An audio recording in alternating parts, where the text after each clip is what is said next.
Good evening, good evening, good evening. I decided to come back today and try to test the waters to see if I will be shut down here on this main page since I have gotten a lot of haters lately. I did block quite a few people that were new followers, so maybe that will help. I'm not quite for sure.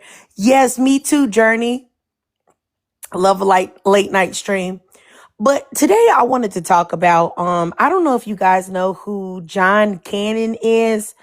It's this ignorant black man that is always on TikTok talking about black people, most specifically talking about black women.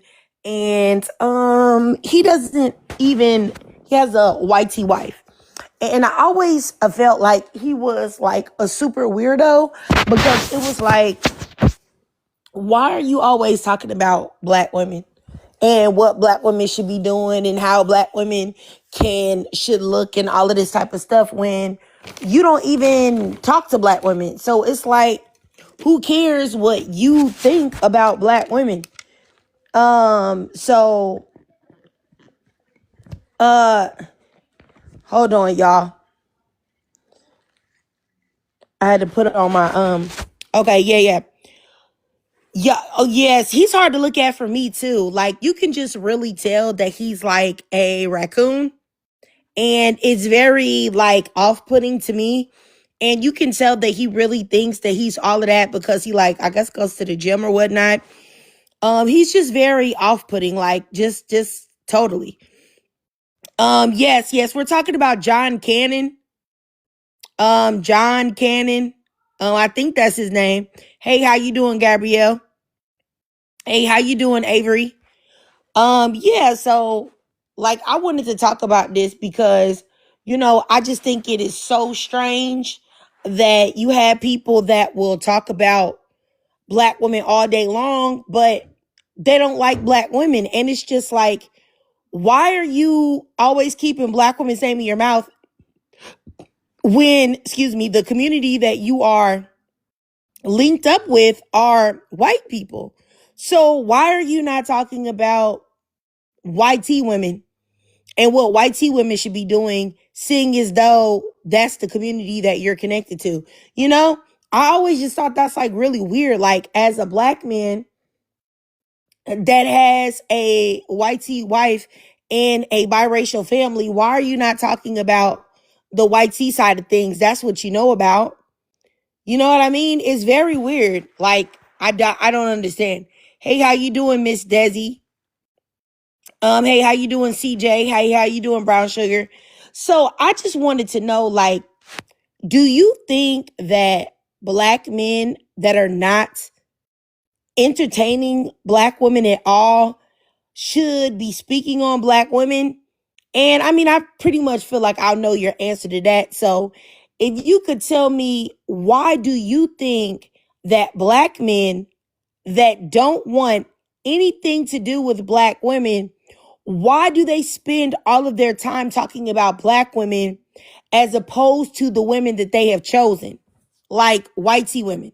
Like, that's what I don't understand. Like, it would make way more sense if John Cannon spent his time talking about white tea women, their bodies, all of these things. Just like he had, because I had this man blocked, but I saw some stitches to his videos or whatnot because he was talking about some black woman that had posted her weight loss journey and was shaming her for her weight, even though she's actively working out and trying to get healthier. And I was thinking to myself, like, what would make you do that? What? It just doesn't make any sense to me. Hey, how you doing, Calandra? You have something to say, sis? Yes, I did. I think the reason why they talk about black women, even though they be married to white women, is because of how it'll go viral. I think they do it because of they know bashing black women typically gets some viewers. Nothing is really done about it. And so therefore I think they do it because they're scammers. But I don't personally understand black men who date white women and still bash black women. I think that's a different level of weird because, like I said, you obviously have shown how you felt when you married those white women. And I think that's weird on so many levels. But I think they do it because, like, it'll get him going viral. People come watch the video. I don't know how making money on social media works because I'm not a content creator. But I guess when people are stitching your videos and you're getting those views and things, you're making money off of that. But I think John Cannon is a weirdo. And I didn't even know he was married. I thought he was just somebody's baby daddy. He's married to that woman? I heard he was married. I thought he was just somebody's baby daddy. Oh God, how you? But see, I have him blocked. I have a lot of these people blocked on my social media because they just give me headaches and stuff. But I think they do it because, like I said, it gets people talking about them. It gets you to go viral. People scroll your page, look at your content.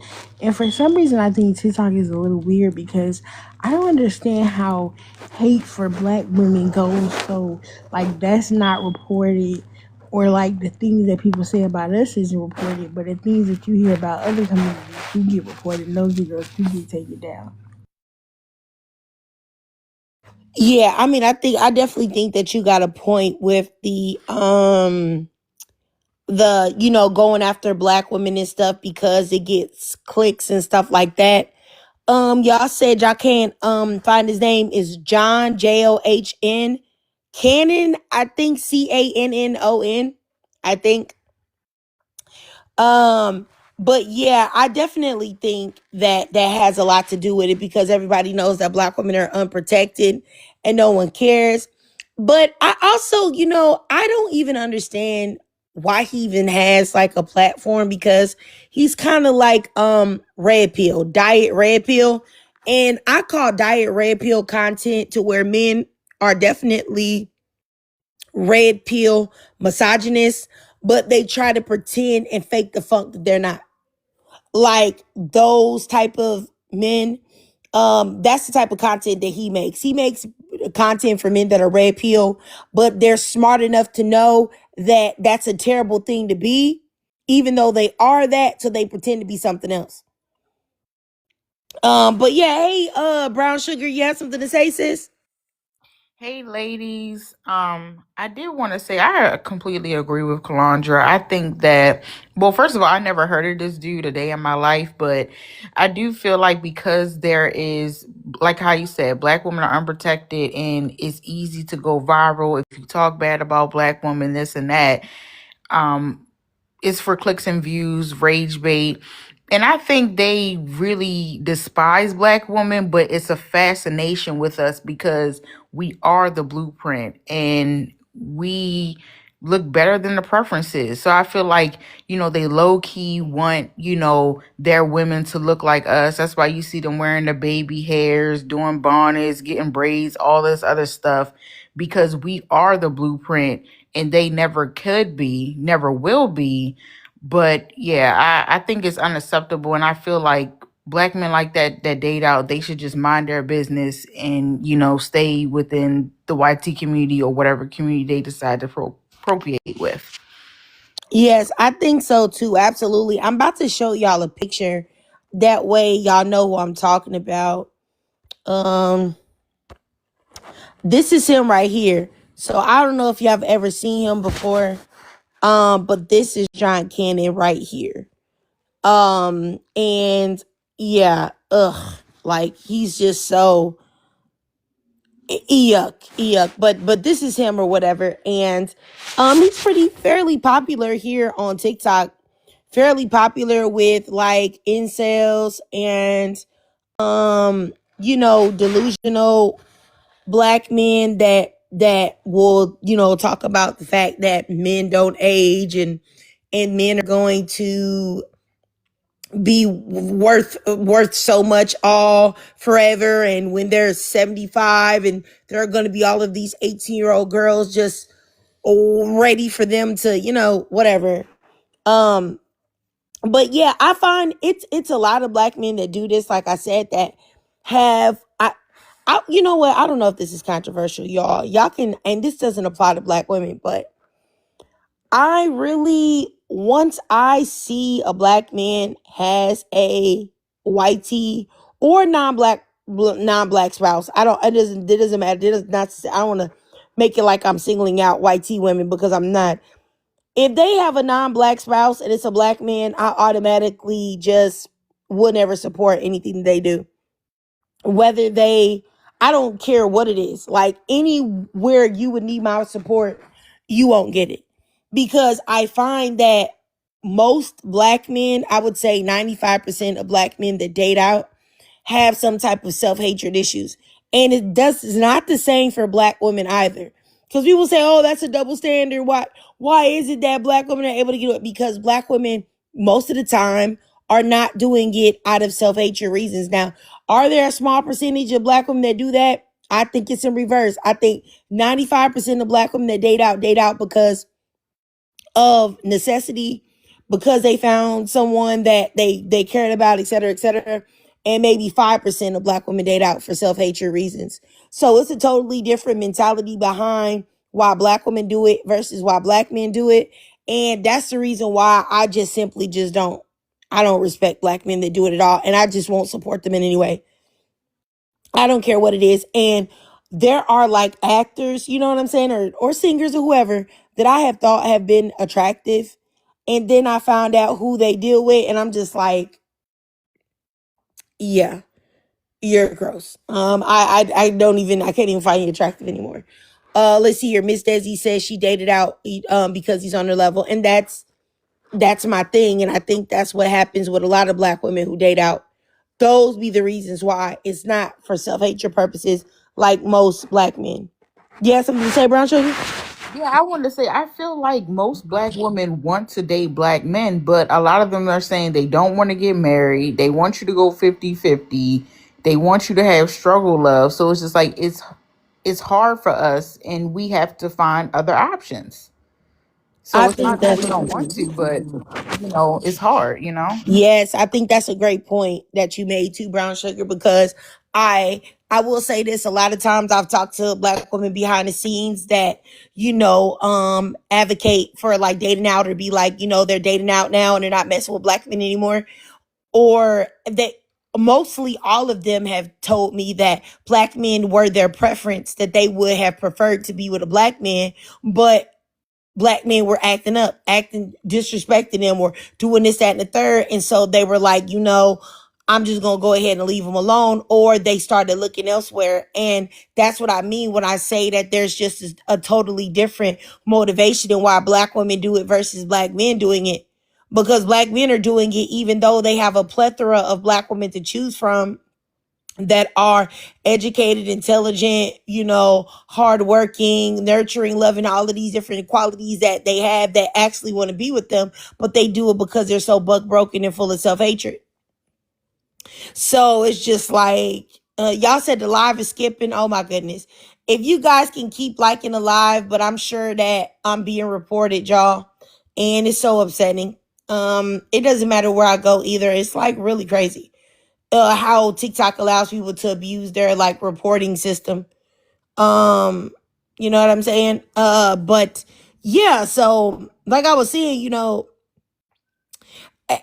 I just, I don't know. I'm just real tired of black men that don't even know anything about black women, right? Talking about them all the time. Like what would you know? You don't even know black women for real. You know what I mean? I don't know. It's just I'm tired of seeing it. Go ahead, Gabrielle.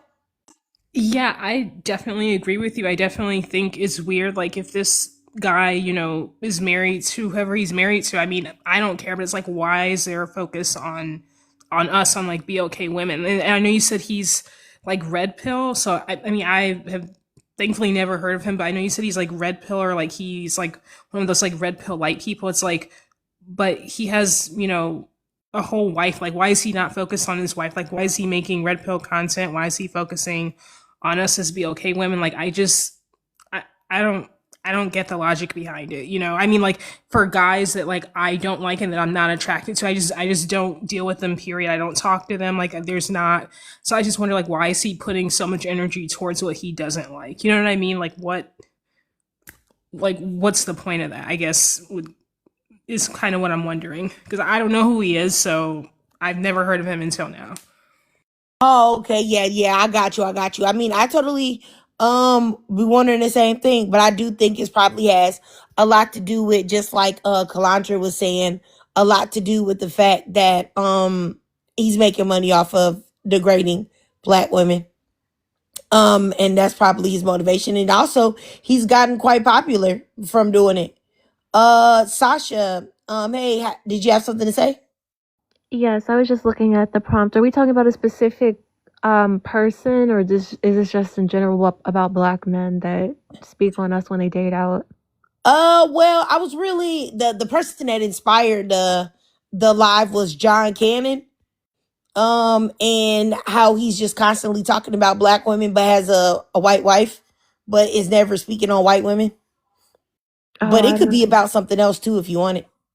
It could Oh be about yeah, because something I else. was I was just gonna say that there's a lot of black men even on this app. Like they will come over to panels and just to bash black women. They'll say that they're in an interracial relationship. They're with a white woman or a Latina, but they're telling us that nobody wants us, and it's crazy because like I've had black men come over to my panels just to be hostile, and I'm in an interracial relationship, and they were over here to try to just like harass me.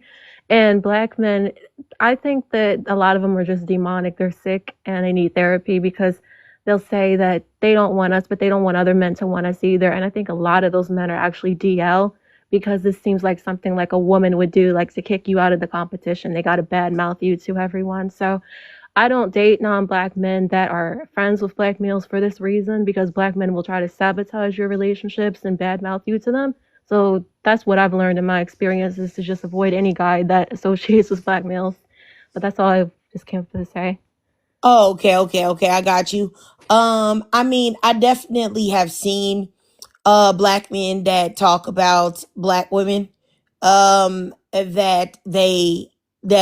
they'll say that like they don't like black women and stuff like that. However, they will, when those same black women entertain men of other races, they have a problem with it. And I do think it's like I don't want you, or I don't want to be with you, but I don't want you to be with nobody else either. I just want you to be miserable. I have seen that. I have seen that a lot actually.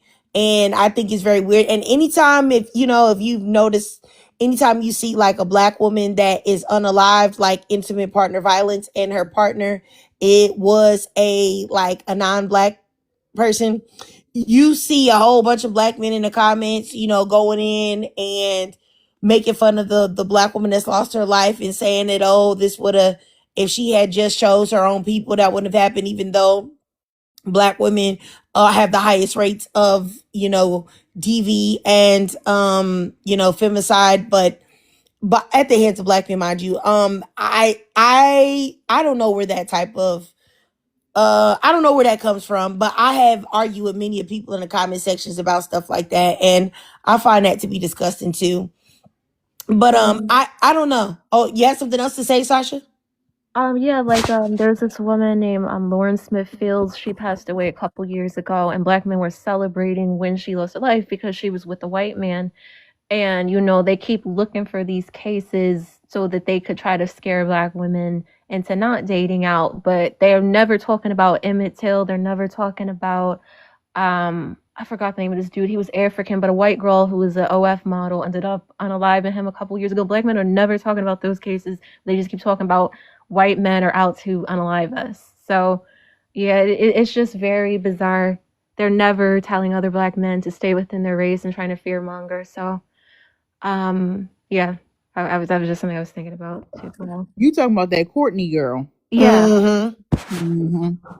Yeah, I think her name is like Courtney Clinny or something like that. I know definitely about that case, and you're right. I think that Sasha made another good point where she just said they're never talking about Emmett Till or none of these other men that have lost their lives at the hands of white women or not black women. And saying that, hey, you know what, that's why we should stay with our sisters. That's never a thought to do that. But it's always they're telling black women that in reverse. Yes, and also Telvin Osborne as well, the guy that had said that he wouldn't sleep with a black woman, he'd rather sleep with a dog before he slept with a black woman, and a dog would have to be a white dog. I remember when he said that, or when I saw the tweets, that is. And even after all of that, I remember his brother was on live, like trying to shame black women for not caring about his brother enough, even though he was slandering black women every day. And that girl got away with it too. So it is what it is. But I mean, I guess because just at the end of the day, I just don't want people to misconstrue this live to make it seem like I care if black men date out or not, because I do not care what black men do. The only reason why I wanted to talk about the whole dating out thing was just because um if you're dating out or whatnot, just leave black women alone. There's no reason for you to discuss or talk about black women. That's it. That's the only thing that I was trying to say, is that and for the not all crew, of course not all men behave this way or whatnot, but um there are a lot of black men that do this, and that's something that we need to really, I mean, we just need to address it and have a conversation about it. But also what I wanted to talk about too is black women, and I talk about this a lot, but black women helping black men be bad people, terrible people, like so many black mothers destroying their sons. And I'll tell you, I saw two disturbing things today. Oh, well, hold on. Gabrielle has something to say. Go ahead, Gabrielle. Oh well, no, I was gonna say something about the women helping their sons. Like, but I know I didn't mean to cut you off. If you Oh, were no, no, gonna, no. Go ahead, Gabrielle. no, I was gonna say. So when you mentioned that, I think you mentioned it on your live that I was in the other day. But there was did you so you know that story of like those three boys who like sexually assaulted, I guess, a girl they were going to school with, and they put rocks in her mouth, and this one of the boys' aunts was all over social media saying stuff like, "Oh, the girl was fast," and like she wasn't a virgin, and like she was basically defending her nephew and just trying to act like child grape was okay and just like attacking the girl. And so like when you said that about like women in a lot of like males' lives, enabling them like that, just like immediately came to mind because I've just that just like came across my feed on Twitter, just like that entire video. I think she had like a pink shirt on, and she was just like this long video where she was making the girl out to be the problem instead of her nephew. And but yeah. Yes, I know exactly what you're talking about. Like, when I saw that, I was like literally so mad. Like, I was so angry about that, because it was like, in what world would you feel like it would be cool to try to defend? Because I think it was her nephew or something, to defend your nephew who raped a little girl, and you're trying to bash the little girl. Like, that was just so crazy. Like, she really needed something to happen to her, because that was just ridiculous. Somebody needed to check her. Somebody needs to hold her accountable for that, because that was just absolutely nuts. And I saw, it was today, right? It was a black woman, and I really, I don't know, maybe y'all can let me know. Y'all let me know if I'm tripping, because maybe I'm tripping. I saw a video today of a black woman, a black mother. She had come into her front room, and her son, her grown son, okay, was on an air mattress. Her grown son looked like he was about maybe 25 years old. He was on an air mattress with barely a sheet on it. It was not even a fitted sheet on the air mattress. It was like like the flat sheet. So it was on the air mattress, and half of it was half off. He was there with another man that looked to be, so I say he was like 25. The man looked to be at least 50, 53, 54, 55, because he had a whole gray beard, and all his hair at the top was gray, and he just looked older. And so the black mother came in there and said, you guys know that y'all supposed to get up out my house, and the son is GAY, right? So she's like, y'all supposed to get out my house. My son has not paid any rent since I've been here. He's disrespecting me and stuff like that. And so he was calling the mother, out of her name. Then the old man that was there, well, I guess he wasn't old though, but like I said, he was in his 50s. He was telling the mother how she should be quiet and stuff like that, and just really talking to her like, you know what I'm saying, like, because she kept saying, don't talk to me like this in my house. And I was thinking to myself, like, how do you get to the point to where your son, who is at least 25, is in bed with another man, in the air mattress with another man that's older than you, and they're both disrespecting you up in there? Like, how do you get to that point? Because then I went on her page and she had another point where she had, like, I guess cut the fuses off inside the place that they were at. And so he was trying to come in the bedroom to try to push past her to cut him back on. And she's recording him and she's talking about, what did she say? Like, don't touch me and all this other stuff. And I'm thinking, like, as a mother, how did you get to this point that you let your son get this out of control? Because once again, I don't have any boys. Okay. I have two daughters, but I will tell you right now, there's no way my son would ever have gotten out of control enough to where he feel like he gonna be up in my house trying to put his hands on me, disrespecting me, and I pay no bills as he a grown man. And you got this other man that's older than me up in my house talking to me crazy. First of all, I'd be in jail. I would have acted so crazy that they wouldn't even feel comfortable to go close their eyes and go to sleep. Like, because I'd be like, looky here. I'm gonna get out of jail. But what I'm about to do to get into jail, it's gonna take you a long time to get over whatever I'm finna do to y'all. Cause y'all gonna get the fuck out my house. Y'all ain't nowhere in the world I'm gonna have two adult black males in my house as a black woman, not contributing no money, not paying for nothing, and you're disrespecting me. And that's what I mean. I really feel like a lot of black men's problems, and I'm not trying to just put it on black mothers, but honestly, there are a lot of black men out there that are bad people because they never were taught to be good people because their mothers coddled them and let them get away with murder. You know what I'm saying? And that's a scary thing. You can't just let your sons do whatever they want to, but then turn around and be mean to the girls. Then if you got daughters, you yelling at her and dogging her out and telling her to shut up. And, anyway, let me just keep going. But I feel like I'm just tired of seeing this. I'm tired of seeing black women do this. And I've seen this in my real life, my personal life too. This ain't just no online stuff. I done seen plenty of black women in my family coddle black men and then turn them into monsters. And then when they start acting out to them, now they acting like they shot. Like, oh my goodness, what happened? What happened? You happened. You the one did it. You ain't never held this man accountable. But anyway, go ahead, Maya. Hey, so I'm African American. I'm black. But just because some people want to know my race, to see if I have the black experience. But black mothers destroying their sons, always defending, never account. I can't see the rest, but yes, I see that. It's a really touchy subject because I'm a black woman, but I would never, like do anything like that.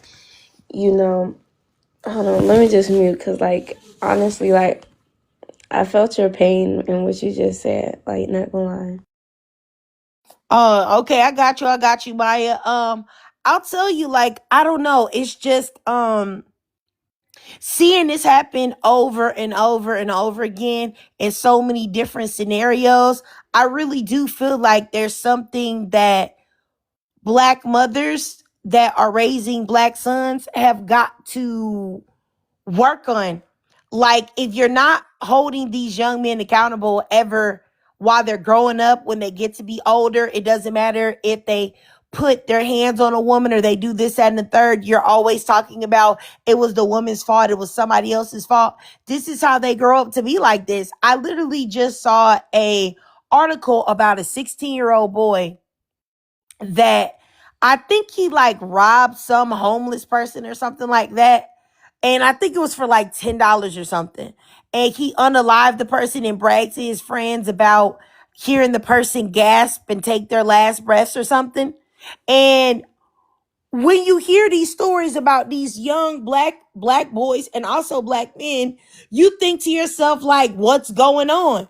How could this happen? But honestly and truly, it's because the mothers a lot of times are protecting them and defending them at all costs, no matter what. They know the son is wrong. They know he's got bad character. They know he's doing this, that, and the third, but they're making excuses. And sometimes it's not even as serious as that. You know, when women say that they have been friends with a boyfriend's mother, and the mother, it comes out that the mother knows that the son is cheating and he has a girlfriend this way and that way. It all of it goes under the same umbrella. Like, it's, I don't know. I really think that this is something that black women have really got to work on, because like, what? Anyway, let me keep going. Go ahead, Chilotam. Hey, Triggered. Hi, everyone in the panel Hey. and in the chat. It's been a minute. So I'm really glad we're talking about this, and I wanted to bring in a different perspective because I'm African, right? But I live in the US and everything, and I grew up, very traditional and all that stuff. And I have four elder sisters and one brother. And I would always notice that, my mom would make excuses for my brother. My brother is the last child, and he's not a kid, okay? He's going to be 24 this year. At 24, I was on my second job. But she tries to, make excuses for him sometimes. And she says, oh, some people just need the extra push and this and that. But it's like, I never got those excuses as a kid or even as an adult. My sisters never got those excuses as well. And, what's so, I don't even know if to call this like an oxymoron, but it's like a lot of African parents, they want to have boys, right? The reason why in my family we're five girls and one boy is because my parents kept trying for a boy. And it's so interesting that the girls that they end up having are the least problematic children. I don't know if that makes sense. Like the boys that they have are always the not to air my family's business like this, but the boys that they have, they don't put in efforts into taking care of them. The men expect the women to do everything. They just think, okay, yeah, you're the mom, you should know what to do.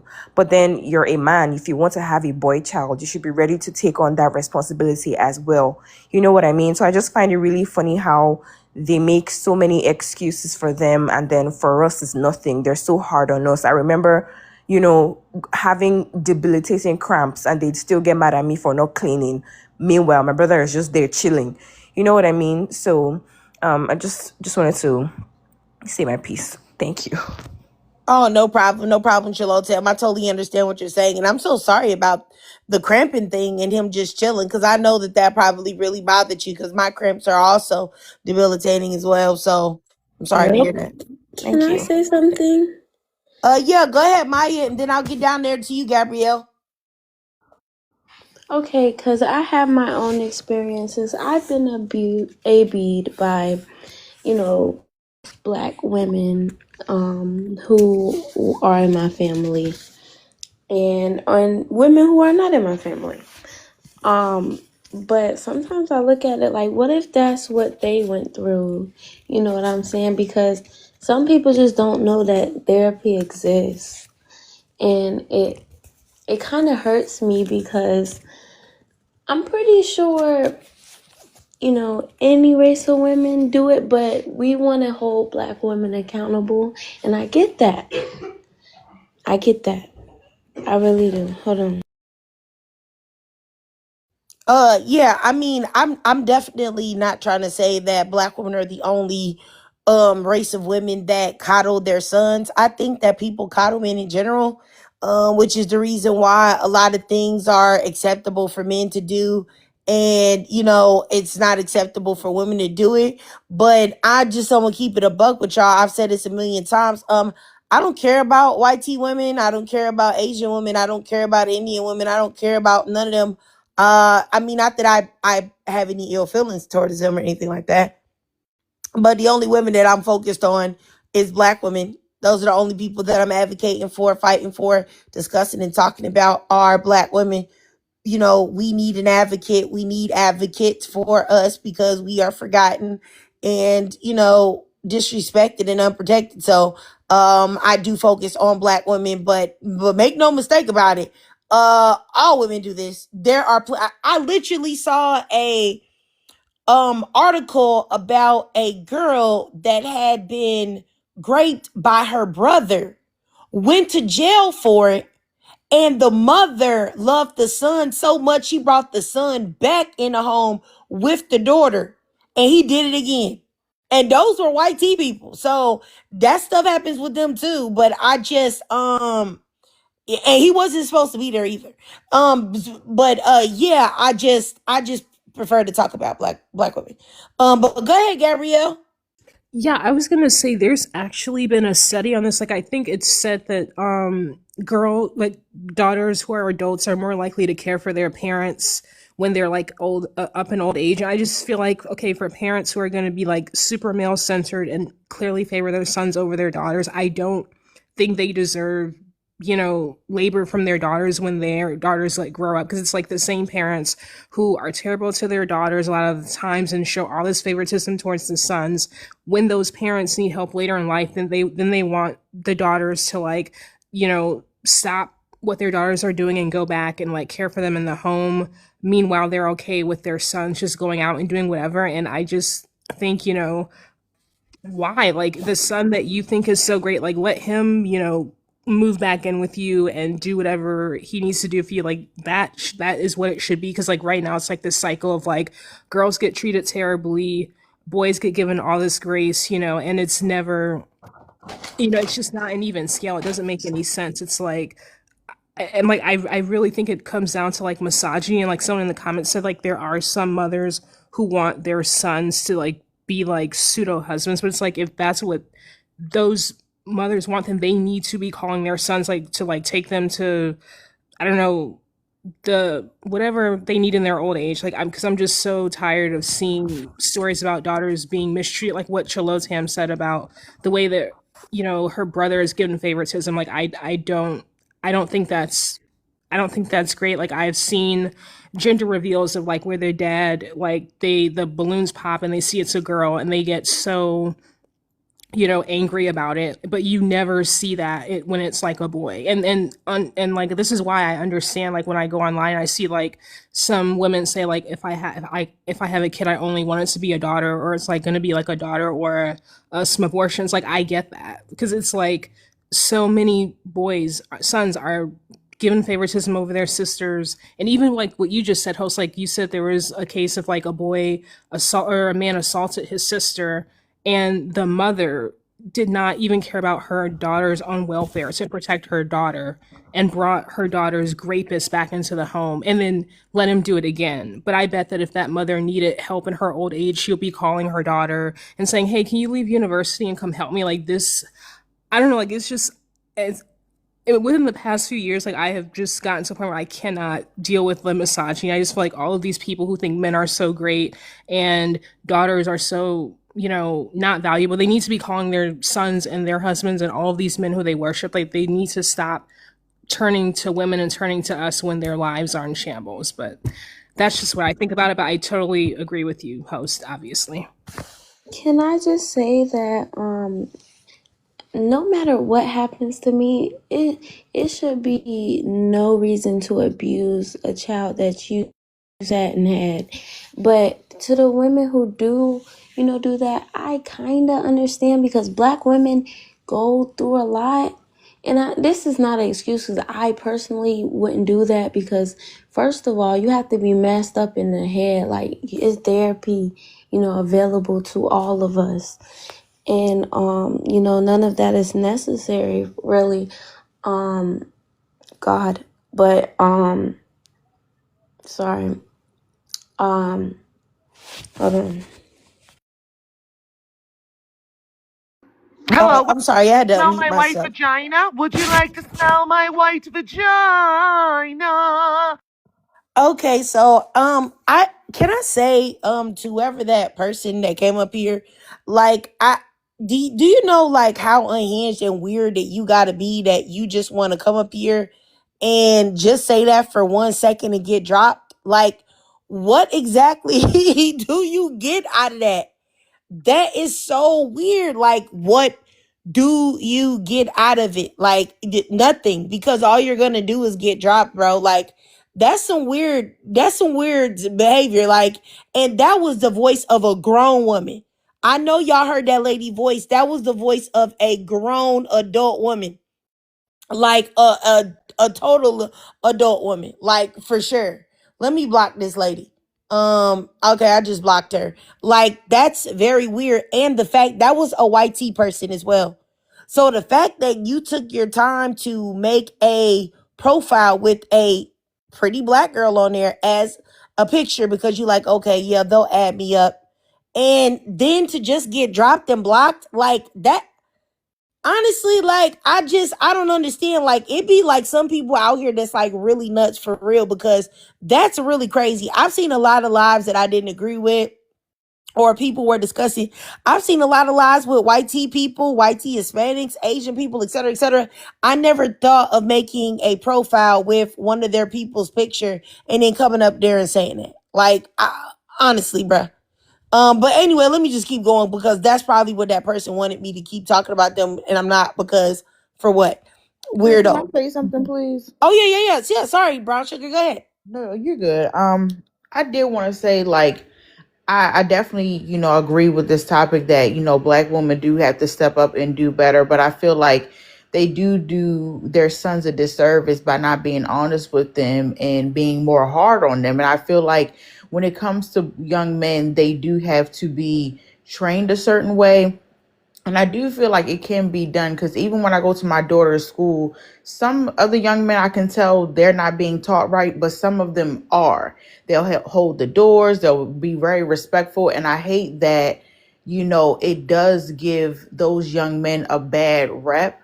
You know what I'm saying? Or just having a son a bad rep because mothers aren't doing what they're supposed to do, or parents aren't doing what they're supposed to do when it comes to raising their sons. Because if they actually do pour into them the correct way, instead of coddling them like they're little babies, we may have, we could possibly have, better outcomes when it comes to them. But I was watching this sentencing. It happened a year ago, but this young man, he unalived his 5-year-old daughter, and he tried to unalive his son. He unfortunately he didn't unalive his son, but he did get his daughter. And the mother comes up during the sentencing, and she says, have leniency on her son. He did well in school. He had a job, blah, blah, blah. And she said it was a crime of passion. And everybody in the YouTube comments was attacking her, but that is what, we're talking about. Even when they do unspeakable things, there's always going to be a black woman or a mother there, but especially a black woman that's going to hold them down. And when do we realize it's time to let them go, that they've done something that is unparable? There's nothing to men. And I feel like if my son, which I don't have a son, but if he unalived his child, he's done. There's nothing else that we need to talk about. I don't care if I raised you, you're grown, we're done. And I wish black women would stop being male centered and understand that you can be hard on your sons, and it's important to be hard on them and to check them when it needs to be. And I feel like they will respect you more. But I do feel bad when I hear that nobody wants to have sons, and I get it. But I think about the young men, the little boys that are growing up, because they're so sweet too.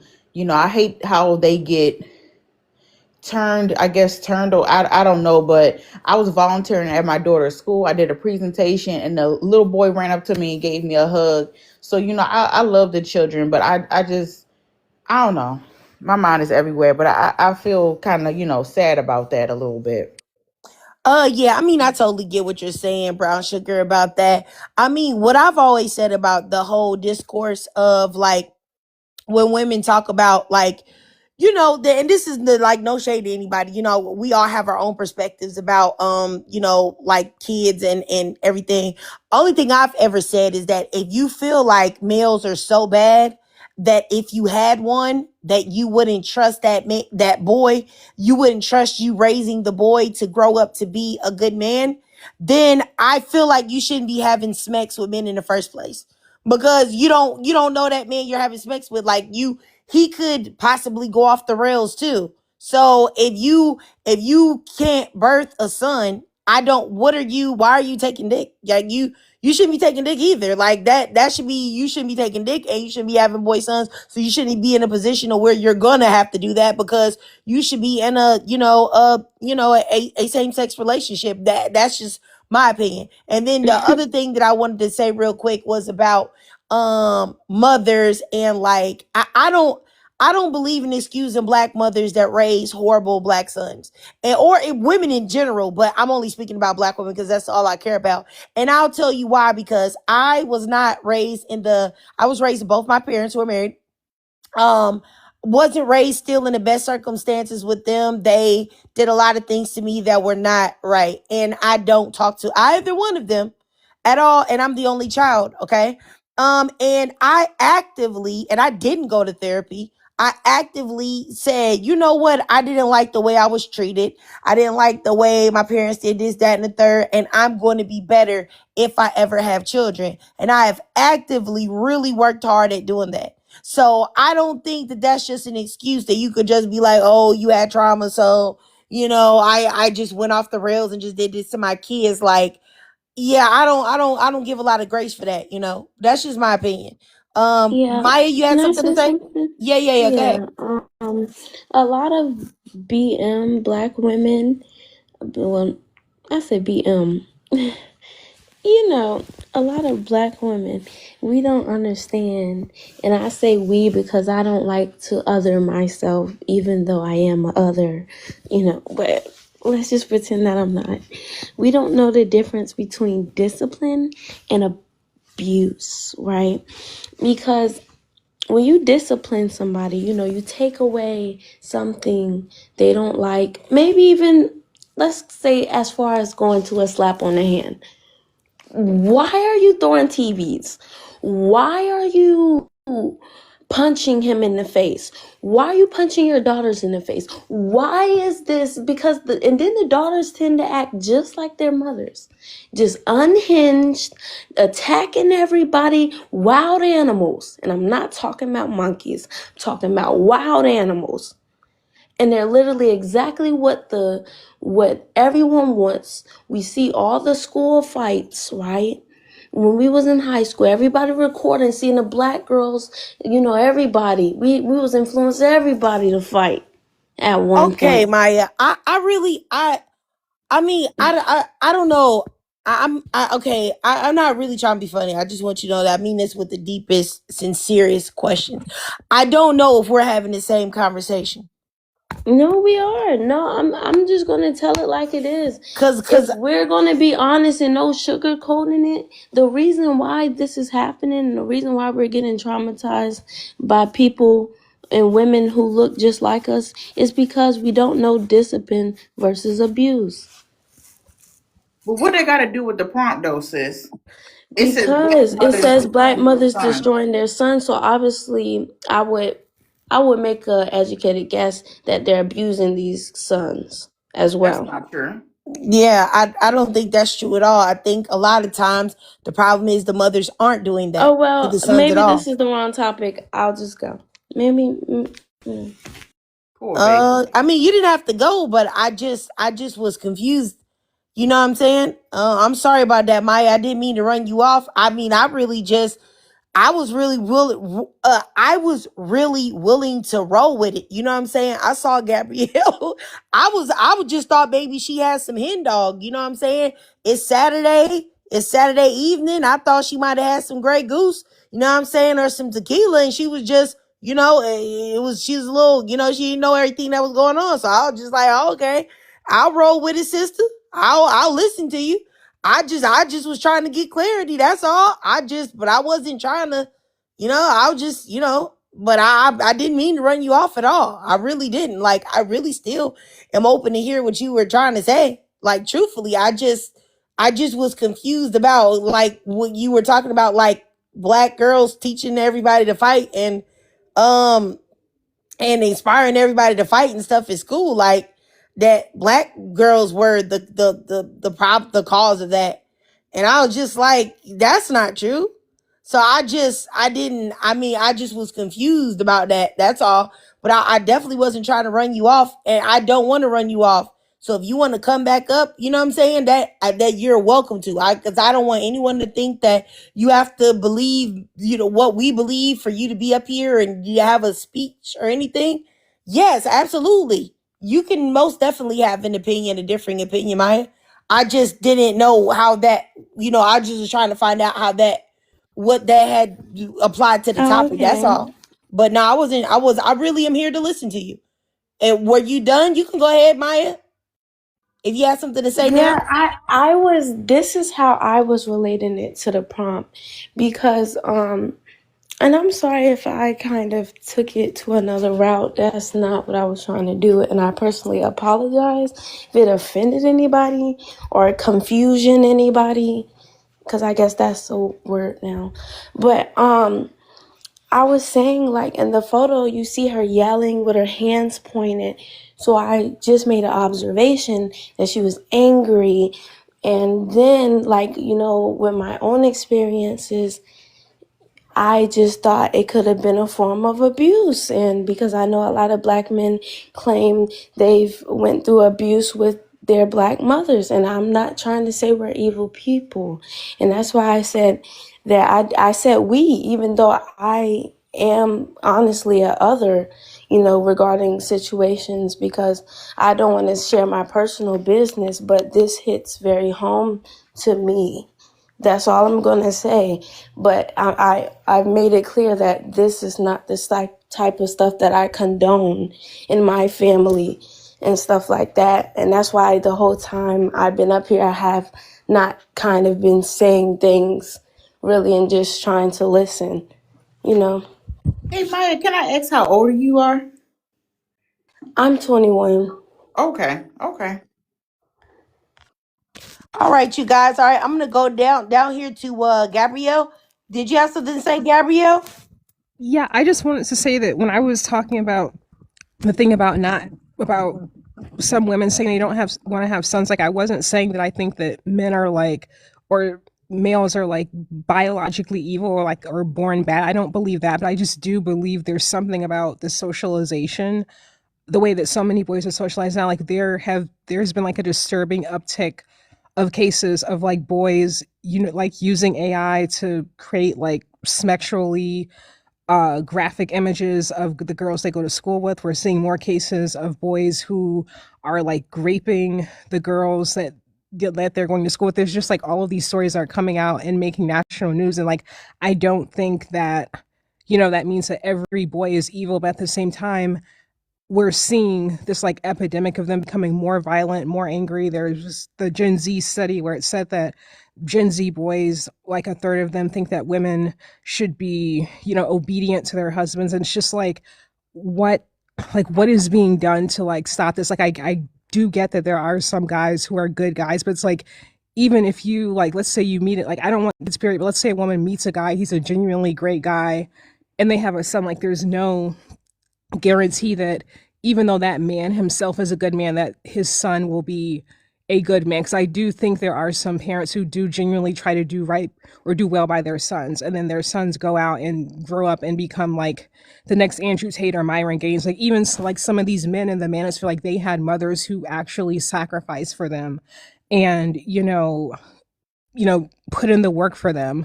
Like Andrew Tate's mother was like a single mom who worked super hard to raise him and his brother.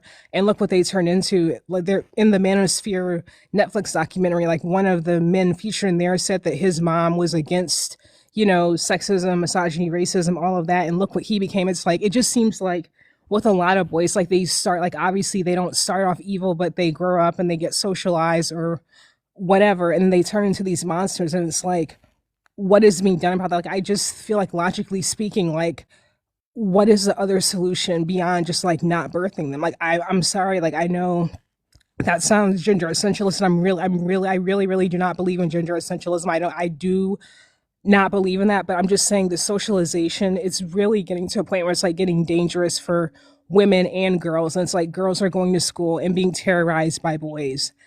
And then the boys' mothers and aunts will get on social media.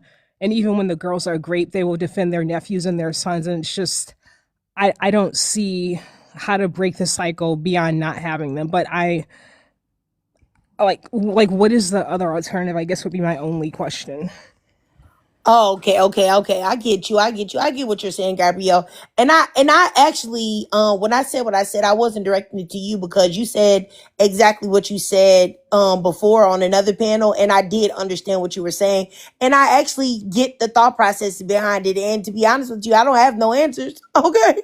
Because you're right. You know what can be done, who knows? But I totally get what you're saying though. I really do. I just want you to know I do totally understand what you're saying.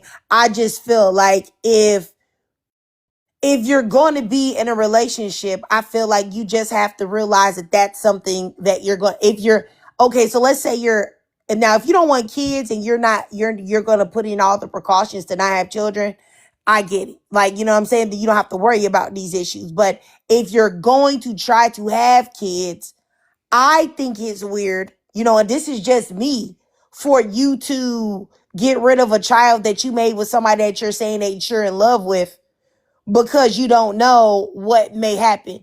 You don't know what may happen if they're a female either. If you have a female child, you don't know if she gonna be crazy. Like, it's not like it's not no crazy girls out there.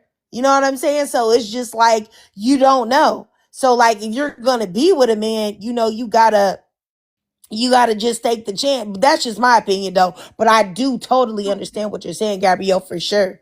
Like I totally get it. And I mean, you brought some good points up that there are no answers to. Let me see. I think Chalotan wanted to go, and then I'll go to Miss Desi. I think Miss Desi can go since she just came. I'll wait. Okay, all right. I'll get you Miss Desi. Go ahead, Miss Desi. Hey guys. So what I wanted to say is that I think the problem is in our community. Because I feel like a lot of black men, they've been essayed by a person in their family and they are not safe. And because they are not safe, they feel some type of way. And that's why they come back into the community and they start putting harm on us because, their mom didn't protect them, their father didn't protect them. And so I feel like that's another thing that we got to talk about as well. Okay, I got you, Miss Desi. All right, let me go down here to Chalotam, and then Gabrielle wants to go again. Go ahead, Chalotam. Yeah, I was gonna respond to Gabrielle saying, what are the solutions to the problem? And as far as I know, I think the only solution would be for men to actually stand up, because as women there's only so much we can do. We already know men don't listen to us.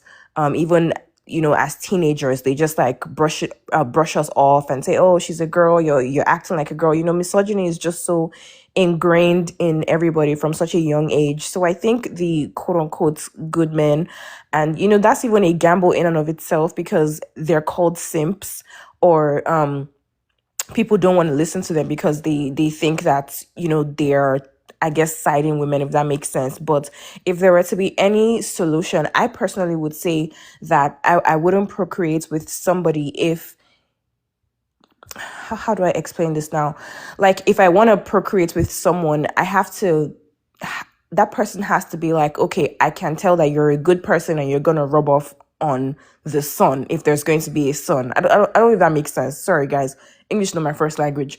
But I genuinely just feel like the men have to stand up. They have to take charge. They have to teach these boys what they stand to lose or gain, when they change their attitudes. Like I was going through Instagram reels, and I was seeing there was like how do I say this? There was like an Instagram video, right? And the dude was asking men like, okay, what made you to stop being red pill?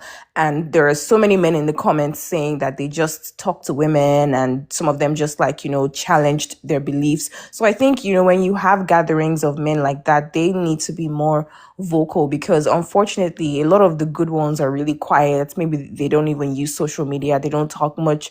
So that's the only solution I think would, make sense. All right, I got you, Chilotam. All right, let me go down here next to Gabrielle. Yeah, I definitely agree with Chilotam. I do think, the men who are good and decent should definitely stand up. But when it comes to like BOK mothers destroying their sons, I'm just curious, like, what is at the root of male centeredness? Because it's like, what is it about a son? Because I have seen stories of like women throwing out their or kicking their daughters out. Like if a girl gets pregnant at 16, like just like throwing her out of the house.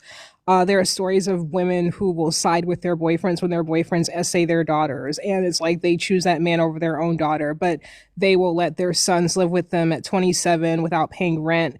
They will go online and like justify their sons, committing heinous crimes against girls, or breaking into the local liquor store. And it's what is it about a girl that is so terrible? I don't want kids. Like I seriously don't want kids ever, but if I did want kids, I would definitely want to have a daughter. Like I just would not want to have a son. Like, and I'm saying that as someone who's child free, so I'm just curious.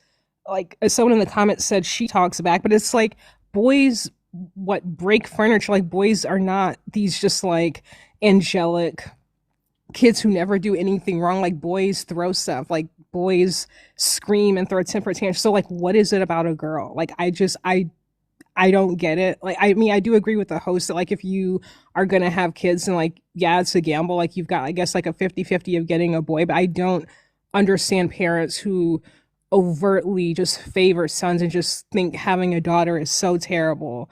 Like I'm just curious if anyone knows like what is that the root or the psychology of this like extreme male centeredness? Because I don't get it. Can I say something, Trig? Yes, go ahead. I'm a parent. My daughter is 4 years old, and I will say, when she was younger, she did throw stuff. She does have meltdowns. So I feel like having a kid that young, they're going to have their ups and downs. So I just feel like it's on your child and their temperament. But I've seen, boys, some boys be mild, and my daughter, she's super hyper. So I just feel like um it really just depends on your child. I wouldn't say on how you raise them, but I just feel like it just depends on your child. But she has her incidents too, but I love being a girl mom. I like to dress her up, get her hair done. We have more things in common because I'm a woman too, and she's more curious about things I'm doing and playing in my makeup. So I'm happy I do have her because we can relate more. Now, I don't have any interest of having any more children. I'm one and done. But if I ever do have a child, I will adopt a girl. But I feel like other parents, they'll say, well, it's easier having boys because of clothes and all this other stuff. It's easier to dress boys, allegedly. I don't think it's fun, but whatever. They'll say it's easier for them to go sports. Oh, they just had to get their hair cut. So I would say that is male centered, because I just enjoy having a girl. But that's what I've been told by women who have sons first. They find it allegedly so easier to have a boy. But I did want to pick off of Chalotam. Like, I've seen good men actually take care of their children, and they are very quiet, and they have a certain demeanor about them. Because my daughter is young, I am around a lot of parents, and seeing active fathers, especially seeing active black males be good fathers, I really hate that they don't stand up, because they do a good job. And then the collective that is loud and all this other stuff that don't take care of their kids, it's the facts, but it causes a stigma over black men that they don't take care of their kids.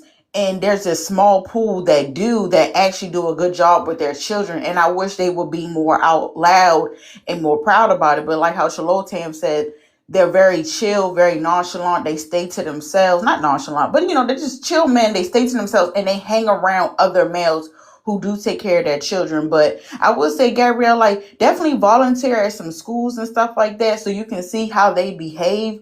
But I just feel like it just depends on your child. And I'll land right there for now. Okay, all right, I got you. I got you. I'll just say, from what I've seen in my real life with boys, I have seen that, especially with young black males, you have to worry about the influence from TV, media, rap music, all of that. They could go down the hood booger path. They could go down a criminal path. They could go down a rapist path. They could go down a path about beating women, touching women. There's a whole lot of things that boys can get into that girls normally don't get into, which is all of those things. The worst thing that you probably will face as the girl is getting older is her talking to a guy that you don't like, or getting involved in, sexual intercourse or something like that too early, or maybe possibly being impregnated. A boy can do all of that and then some. And that's the reason why, me personally, I never wanted boys.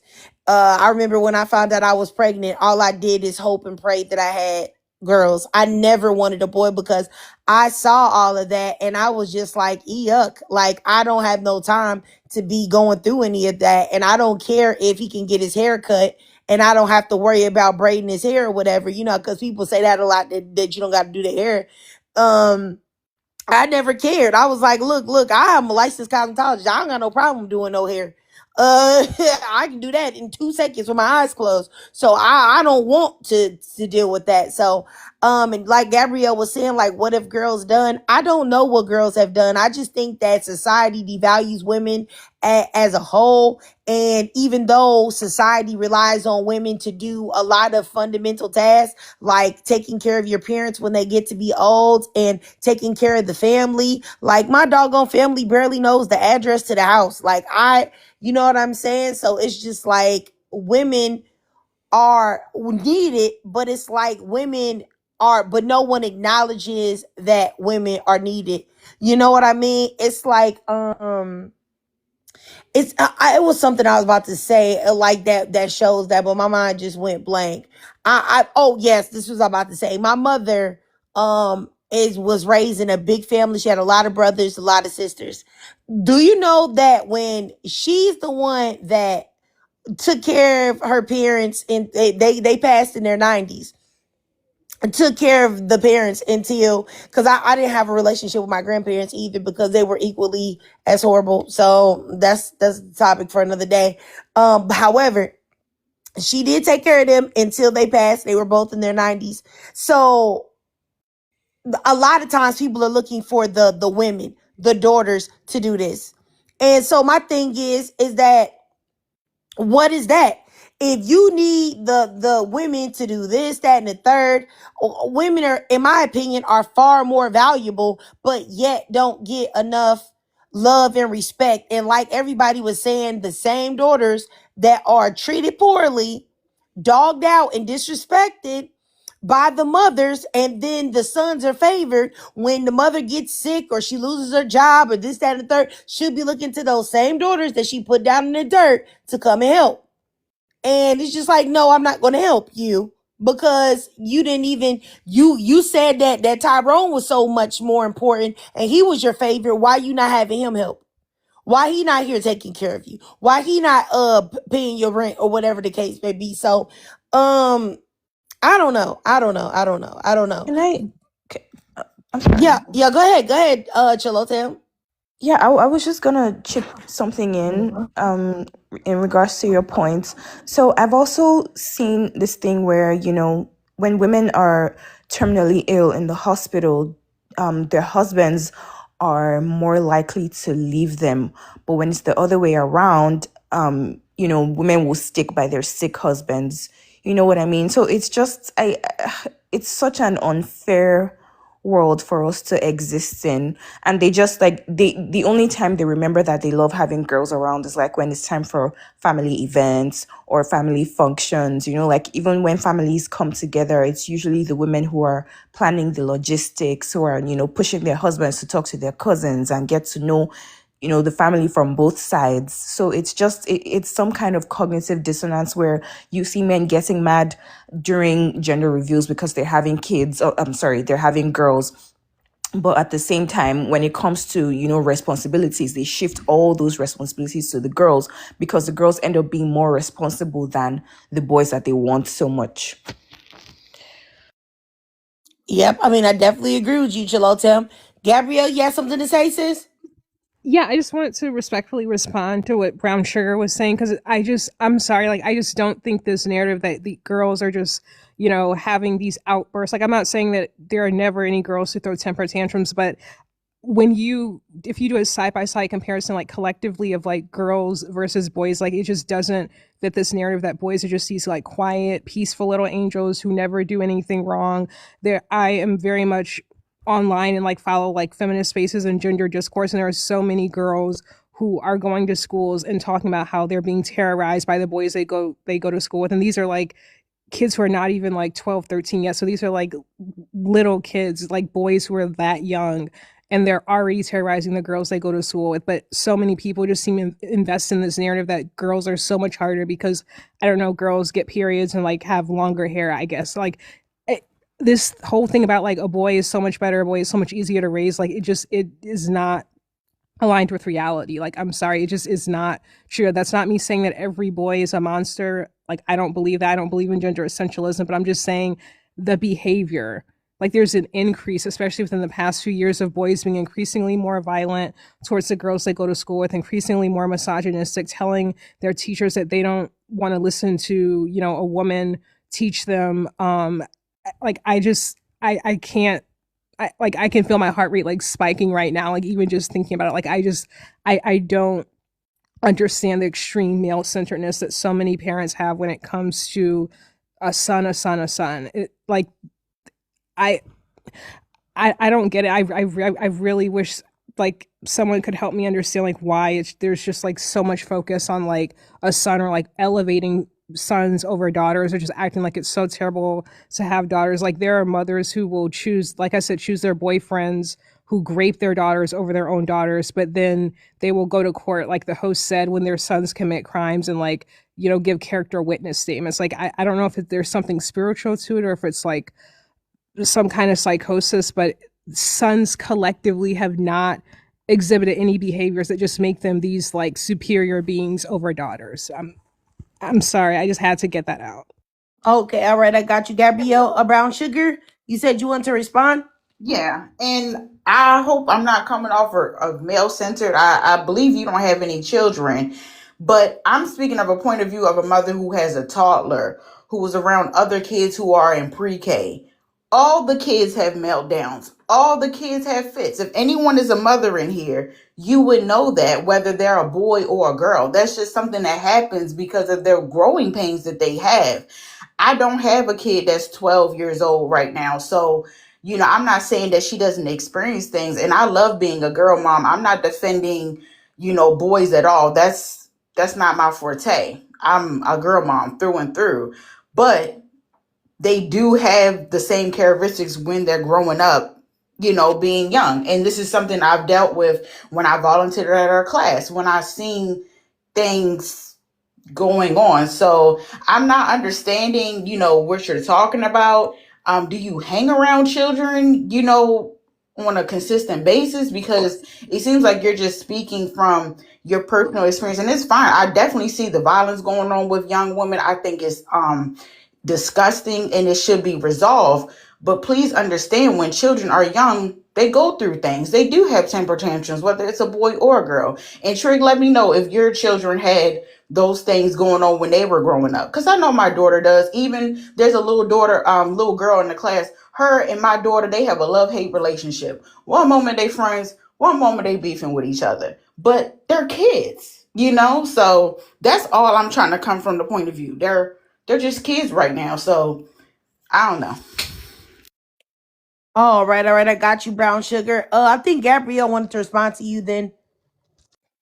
Yeah, I'm just saying, okay, obviously it's true that kids of both genders have meltdowns. I'm not saying that they don't, but I'm just saying I think that is not encapsulating the full picture of it. Like I said, there over the past few years, there's been an uptick of like, I'm not talking about like high schoolers, I'm talking about like kids, like young kids who are boys, who are terrorizing the girls they go to school with, who are using AI to create sexually explicit images, deep fakes of the girls they go to school with. There have been cases of girls, you know, unaliving themselves because of it. Girls who will never get to grow up and have a future because some boy they were going to school with thought it would be funny to do that to them with AI, who have spread it across, you know, the school and, you know, all of that. So it's not just like, oh, kids having a meltdown. Like I said, even now, like I think the boys who like assaulted that girl and shoved rocks in her mouth, I think they were what, like 12 or 13, like they were not high schoolers, they were younger than high schoolers, and they shoved rocks in her mouth, assaulted her,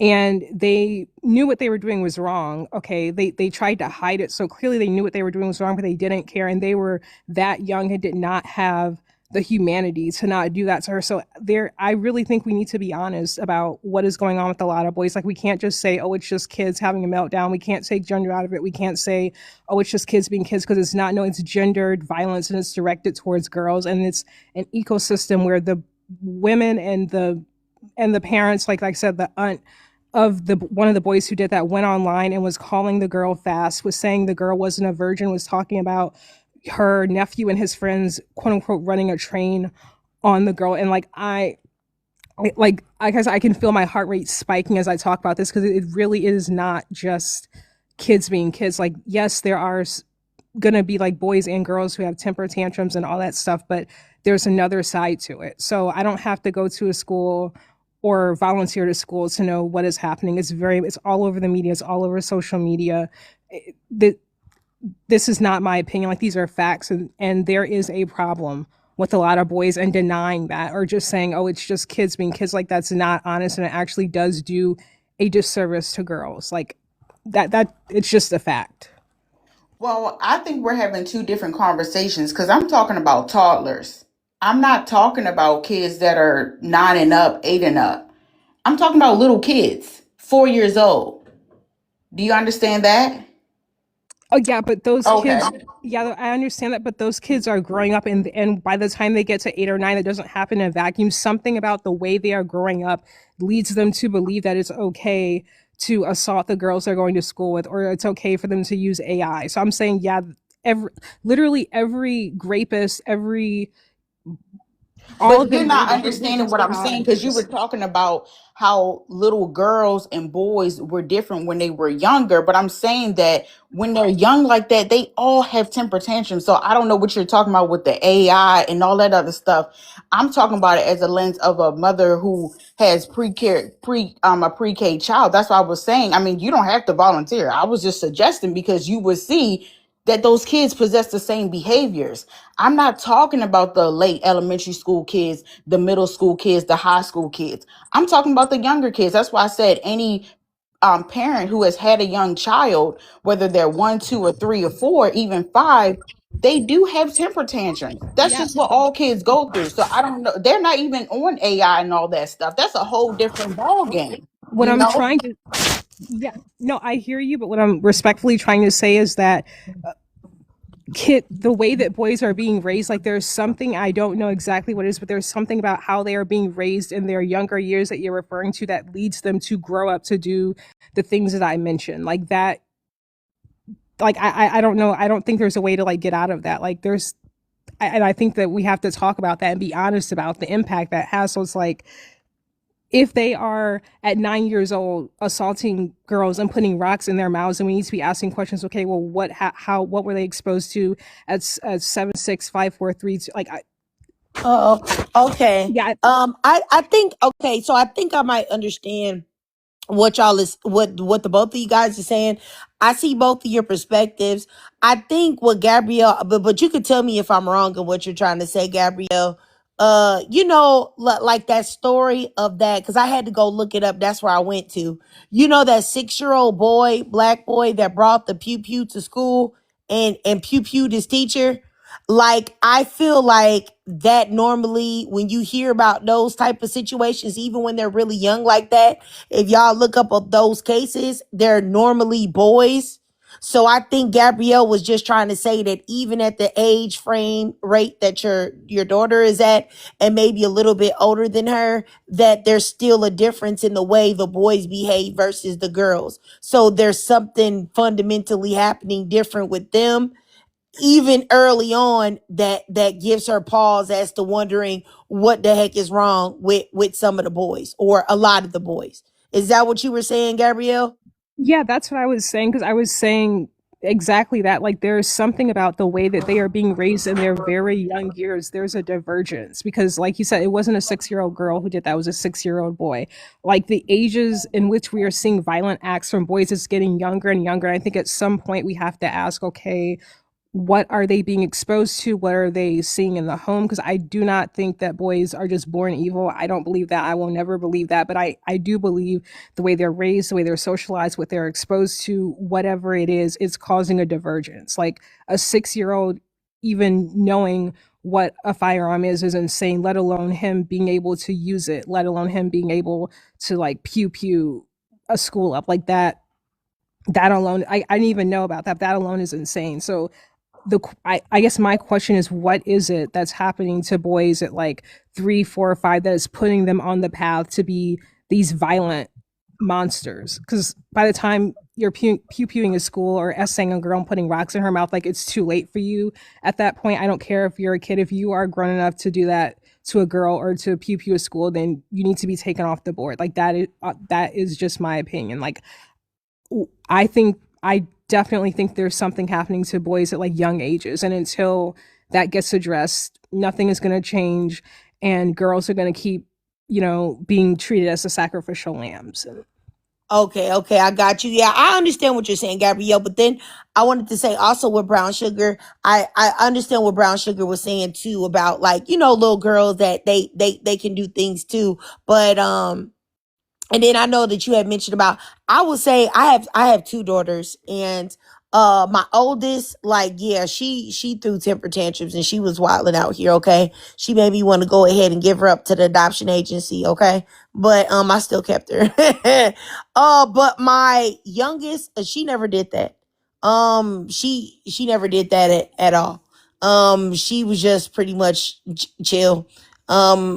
I can't think of a time that she ever did that. So, that, that, I guess it's like a kind of case by case basis. I was told that, I was, well, see, me, the way that I was raised, getting vicious beating since I remember my dad used to brag to everybody about how he potty trained me so early.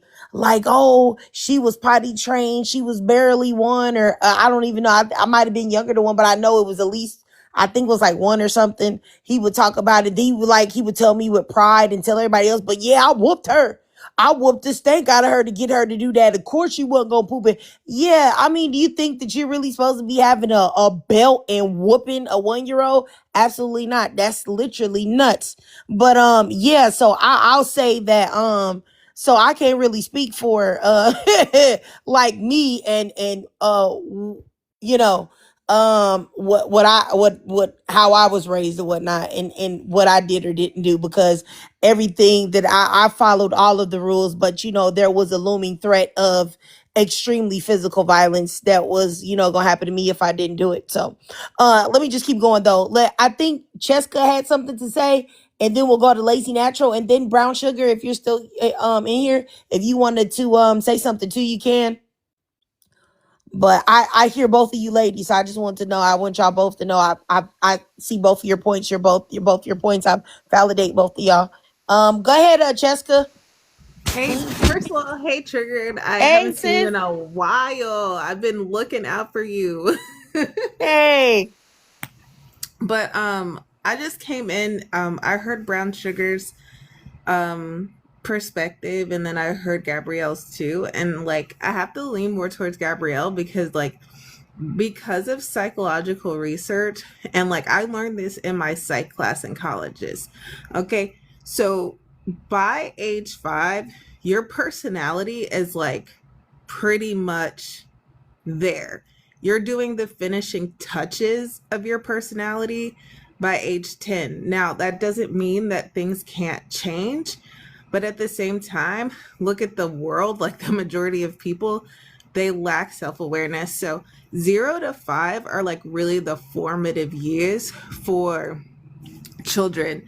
So I think that what Gabrielle, and you could correct me if I'm wrong, Gabrielle, is what she's trying to say is like something is happening in those formative years that is, like she said, diverging with these males. Yeah, um, toddlers have temper tantrums, yeah, but I think that's kind of irrelevant to the point of what she's trying to get at. Um, there was something else I was going to say. Oh yeah, and then I think to kind of reduce the argument down to, oh, toddlers have arguments or tantrums is a bit missing the point, and also bringing women into, or females into the conversation in terms of like child, like female males, is kind of irrelevant too, right? It's like when men try to bring in the conversation about women, when it's about, okay, like what is the divergence between the two, like what's going on. And I think that we have to really look at that. Males are babied, males are held accountable. This happens at a young age. I have witnessed it, and if I'm gonna be truthful about it, before I unlearned, I was a part of it as well. So I think that we have to keep that in mind, but most people don't know that bit of information, that like your personality is like pretty much developed by age 5, finishing touches or putting on it by age 10. Okay, all right. I got you. Cheska. All right, let me go up here to Lazy Natural. Go ahead, Lazy Natural. Hi, hi. Can everybody hear me? Yes, ma'am. Yes. So I do understand both Brown Sugar and Gabriella point, but I am more so I understand Gabriella more, and this is something personal that just happened to me. So my daughter, she's 3 years old. I'm gonna have one child. She's 3 years old, and she go to daycare and they have friends and all that. There's this one particular boy that has been hitting her unprovoked. It's not in a setting where they're playing together. It's like my daughter is sitting down and reading a book, and the little boy come and kicked her in the face. Mind you, my daughter isn't the only person this little boy has been harassing, but it's only seemed to be the girls that he has been doing harm to. And it had gotten so bad that multiple parents had came up asking to take this little boy out the classroom. And at first, the teacher was like, oh, they're kids, they play, they fight, until one of the parents brought up a good point that there's an autistic kid in the classroom that never hits anybody, that don't put his hands on anybody, that watch his hands. He don't even like being touched. He don't touch anybody. He don't aggressively snatch anything away. But this little kid, people have experienced multiple times of him coming and hitting the girls unprovoked, and all they do is just talk to him. And then when the parents address it, it's oh, they're just children. Oh, he's just a boy. Boys are rowdy, girls are more soft and timid. But it's just like, I do blame the parent. I'm not going to blame the child because he is a little kid. I'm not, even when the situation happened, I never blamed the child. I blamed the parents, because this starts at home. Because I always told my daughter, don't hit, but hit back. Meaning, don't hit anybody unless they hit you first, because you need to protect yourself. But don't hit anybody unprovoked. Don't go up to somebody, taking something away from them. Wait your turn. So it literally starts at home. Of course, my daughter have tantrum when she don't want to have her favorite snacks, or she has tantrum, when she want to watch her show and I want to watch my show. It's little things. But even with her tantrum, it's still something that I make sure that I told her to be aware of, to control. And I tell her, hey, listen, you got to wait your turn. Hey, listen, I understand you don't want to do this right now, but this is more healthy for you, because that's how you have to do when you have little kids. It starts young and it starts at home, And it kind of makes me think, what is happening in this boy home that he feels like he can come up to the girls and hit them unprovoked, And it makes me question that, because this is a learned behavior. Because I have a cousin who has two boys, and one thing she always do, because her two sons fight, but one thing she always do is, if one of the child is hitting their brother unprovoked, guess what? That child that hit the brother, she don't care if you're the oldest or you're the youngest. You're getting punished, because why are you hitting your brother unprovoked? You see your brother sitting down on the couch minding his business, and you just come out of nowhere and put your hands on him. You're going to get punished. I don't care. You need to get punished. You need to get disciplined, because it starts at home, because these are learned behavior that is happening in the home, that nobody's saying anything, or nobody's dressing, or they're saying, oh, they're just boys, oh, they're just rough handling, and then that child come outside of that home and start rough handling, quote unquote rough handling everybody else. And that's unfair, honestly. Okay, all right, I got you, Lazy Natural. Hey, Miss Brown Sugar, did you have anything to say, or? Yeah, Trick. I want to say I feel like people were misconstruing what I was saying. I understand boys have bad behavior. Like, for example, at my daughter's school, one little boy, and I shared this with you, Trick, showed himself to my daughter, and she came home and she told me one boy had a long vagina. I'm sorry, can I say that? The female genitalia, because she doesn't know what the P word is. So, I was upset with, our teacher. I was like, how did this even happen? How did he even know to show that with her? Yes, I understand that boys can be shown bad behavior, but what I was trying to say is that all toddlers act out. All toddlers have temper tantrums, and it just stemmed in it, and it had legs. And, I just got a little irritated, but thank you, Trey. I'm gonna drop down now. I love you. Have a good one. Okay, Brown Sugar. I'm so sorry. That you're irritated. I just want to say, for anybody that doesn't know, Brown Sugar is definitely an advocate for women. She's definitely very staunchly for Black women and Black girls. She's not a pick me in any way. That so I think that maybe what she was trying to say, maybe it didn't, maybe you guys, you know what I think possibly was happening? You know how, like, people are having a conversation, y'all are really actually agreeing with each other, but there's just something where the wires are crossed there, and like how you guys are hearing each other. I think that's what it was. But Brown Sugar, she's definitely not on any type of stuff, like, just in case y'all would think that. So I think that she just that may be something with the way that y'all guys were communicating to each other, just the wires got crossed slightly. But I'm so sorry that you feel that you got irritated and stuff, Brown Sugar. I just want you to know I'm here for you, and I really love your presence here in the live. So I make sure that hopefully that I don't want you to, like, disappear or anything. But yeah, I mean, like I said, you guys, I really wasn't trying to like, I didn't even think that we would have any type of controversy, because, like, specifically with this topic, because I think that we can all see that there are, and it doesn't necessarily have to be Black mothers either, because I think that nobody ever talks about Black sisters. Sisters that know that they have, like, a brother that's a bum, and he is like a cheater, beater, abuser, whatever the case may be. And when he gets with you, he's definitely going to destroy your life. But when he introduces you to his sister, she just smile in your face like she don't know nothing, even though she knows that her brother is a piece of scum, or sisters that want to fight, like, girls that they know that their brothers have, done stuff to. So that's another group of Black women that protect Black men that cause problems too. Sisters, we already know about the aunties, the moms, grannies, all of that, which is really crazy. And I always thought it was really nuts when sisters protect their brothers, because it's always like, would you want somebody to do that to you?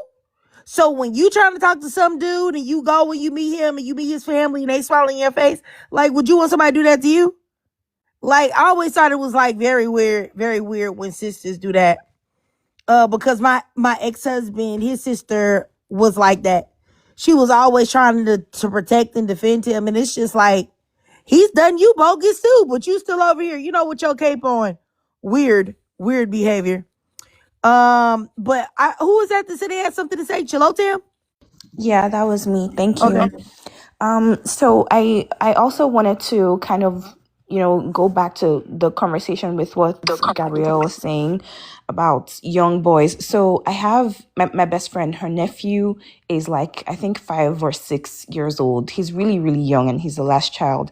And she told me that when she recently hosted the kids in her house during Valentine's Day, so she could like, take some work off of the parents' hands, the boy was being really disruptive. Now, mind you, he has two elder sisters, but he's already saying things like, oh, girls can't do this, girls can't do that. You can't be this because you're a girl. And it's just like, where are you learning this stuff from? It's kind of different if you see a young child in maybe back home in Nigeria saying stuff like this.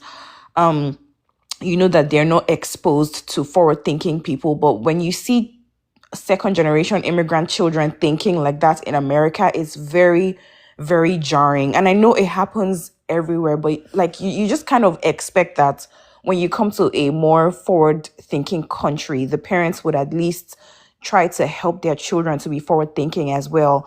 And that's also another kind of coddling that I see.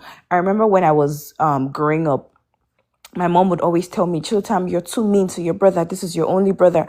And I'm like, no, I'm not being mean to him. Like, he needs to know this stuff. If I'm not here and, you need him to do something, how is he going to do it if I'm not teaching him how to do it? And mind you, this is like, because in my house, we had so many responsibilities. It was a big house, lots of children, lots of people. So there was always like chores to do. And my sisters would teach me how to do stuff so that by the time they move out of the house, I would be able to, take over those responsibilities. So when I tried to do that to my brother, my mom would say, oh, you're too mean, you're too this, he's going to grow up and not want to talk to you. But it's just like, and then when they become adults, they become so useless. You know what I mean? You have to really push them to, I guess, reach their potential. So that's kind of what I see with my best friend's nephew. And it's just like, I really need parents, men, everybody. Sorry, I'm getting worked up. I think women do enough work, like, having these conversations and even trying to talk to the children. But men as well really need to stand up. And it's just unfortunate that a lot of them, pardon my French, but they ain't shit. So, sorry, just needed to get that out. Thank you. No problem. I got you. Chilotam. Let me go up here to Miss Cookie. Hey Trick, hey everybody, hey Hey. Chilotan, hey Hey. Gabrielle. Yeah, I just would like to, I agree with the topic that's going on. I do feel like a lot of these Black mothers and Black sisters and Black aunties and Black grandmas are a huge part of why these men are not accountable. And I don't want to say that all the way because I do not want to take the accountability of the men in their lives and them either not being there or are guiding those boys to men to be accountable. But I feel like it's a never ending cycle because they're around women who are not holding them accountable. And when you see the difference of women that have boys in their families or grown men in their family that they hold accountable, you see the difference of how those men are to the difference of men where they are not held accountable. And I say that as I feel like people make mistakes, but there's difference between making mistakes and making choices that are harmful and are going to cause more pain and more trauma. And this is something that I feel like these women do. And I don't know, I feel like subconsciously it always has to do with them having some type of romantical tied to these men. It's like they're in relationships with these men, but it's not sexual. So they deem it as this is appropriate, but it's not appropriate that you treat your brother like he's your boyfriend. It's not appropriate that you treat your son like he's your husband, because that's your son, that's your brother. And I feel like even speaking on this, because I had to take my nasal allergy medicine because I was like, my heart started kind of pounding, because I had realized how much me personally, I've been affected by this, because I've came across so many Black women who are just weak, where they have made it their business to protect these men that they know are harmful. You know, they see them committing horrendous acts like grape, and then will say, oh, he didn't grape anybody, but you saw it. So why would you say that he didn't do that if you saw it in real time? And this is what I mean when it becomes a thing of people trying to say, oh, why don't y'all hold Black women accountable? But when we say things like this, people say, oh, you can't blame her for his actions. No, we're blaming them for not holding that person accountable. If you see them committing a crime, like even with the 3 little boys, people were saying, oh, but if that was your son, if that was my son, I wouldn't be defending him raping a little girl with a bunch of boys and shoving rocks in her mouth. So where are y'all getting this mindset of, because they're your family, that you have to condone what they do? Because when little Black girls do something, or a Black woman does something, if everybody and their mother isn't stoning her, then they're wrong, because we should be judging her and torturing her for all her life for a decision that she made when she was 16. How many times do we hear people condemning Black women for having children in their teen ages, even if they're grown and they only had one kid and they bettered their life and they went to college, or they got their GED, or they're not in toxic relationships anymore. But people still hold them to who they were when they made a decision as a teen. But when it comes to a man and a decision he'll make as a grown man, people will say, oh, that's who he was in the past. That's not who he is. We can't judge. We don't know people's life. Oh, hurt people hurt people. No, everybody's not hurting people because they're hurt. Some people are getting hurt and they're healing. But when they say that, especially with Black men and boys, to excuse their behavior, is to minimize their damage and their abuse. You know, a lot, and I'm going to close off with this last statement of the mothers coddling the Black sons. A lot of that has to do with them wanting their sons not to excel. They want their sons to stay in their basements and never go nowhere. They don't want their sons to be self-sufficient. I have watched it in 4K, grown women cooking, warming up nuggets for teenagers. Why would you warm up a nugget for a teenage boy? Where in your brain does that make sense? Like, it's different if you're doing it just to do it for them. But when you're performing like that, that means that you want him to stay in your life because you want him to feel like, oh, because really think about it. What girlfriend is going to warm up her boyfriend's nuggets? They going to be like, you could do that yourself. You're trying to make it so this man only can find a woman like you. And then when he has an inappropriate relationship with his mom and everybody tells him that he has mommy issues and that he has an inappropriate relationship with you, he's just going to gaslight everybody and say, you're just mad because your mom doesn't love you like me. Your mom doesn't love you enough for you to be 35 and living with her. Your mom doesn't love you. She's stunting you. And I lay in my plane. All right. I got you.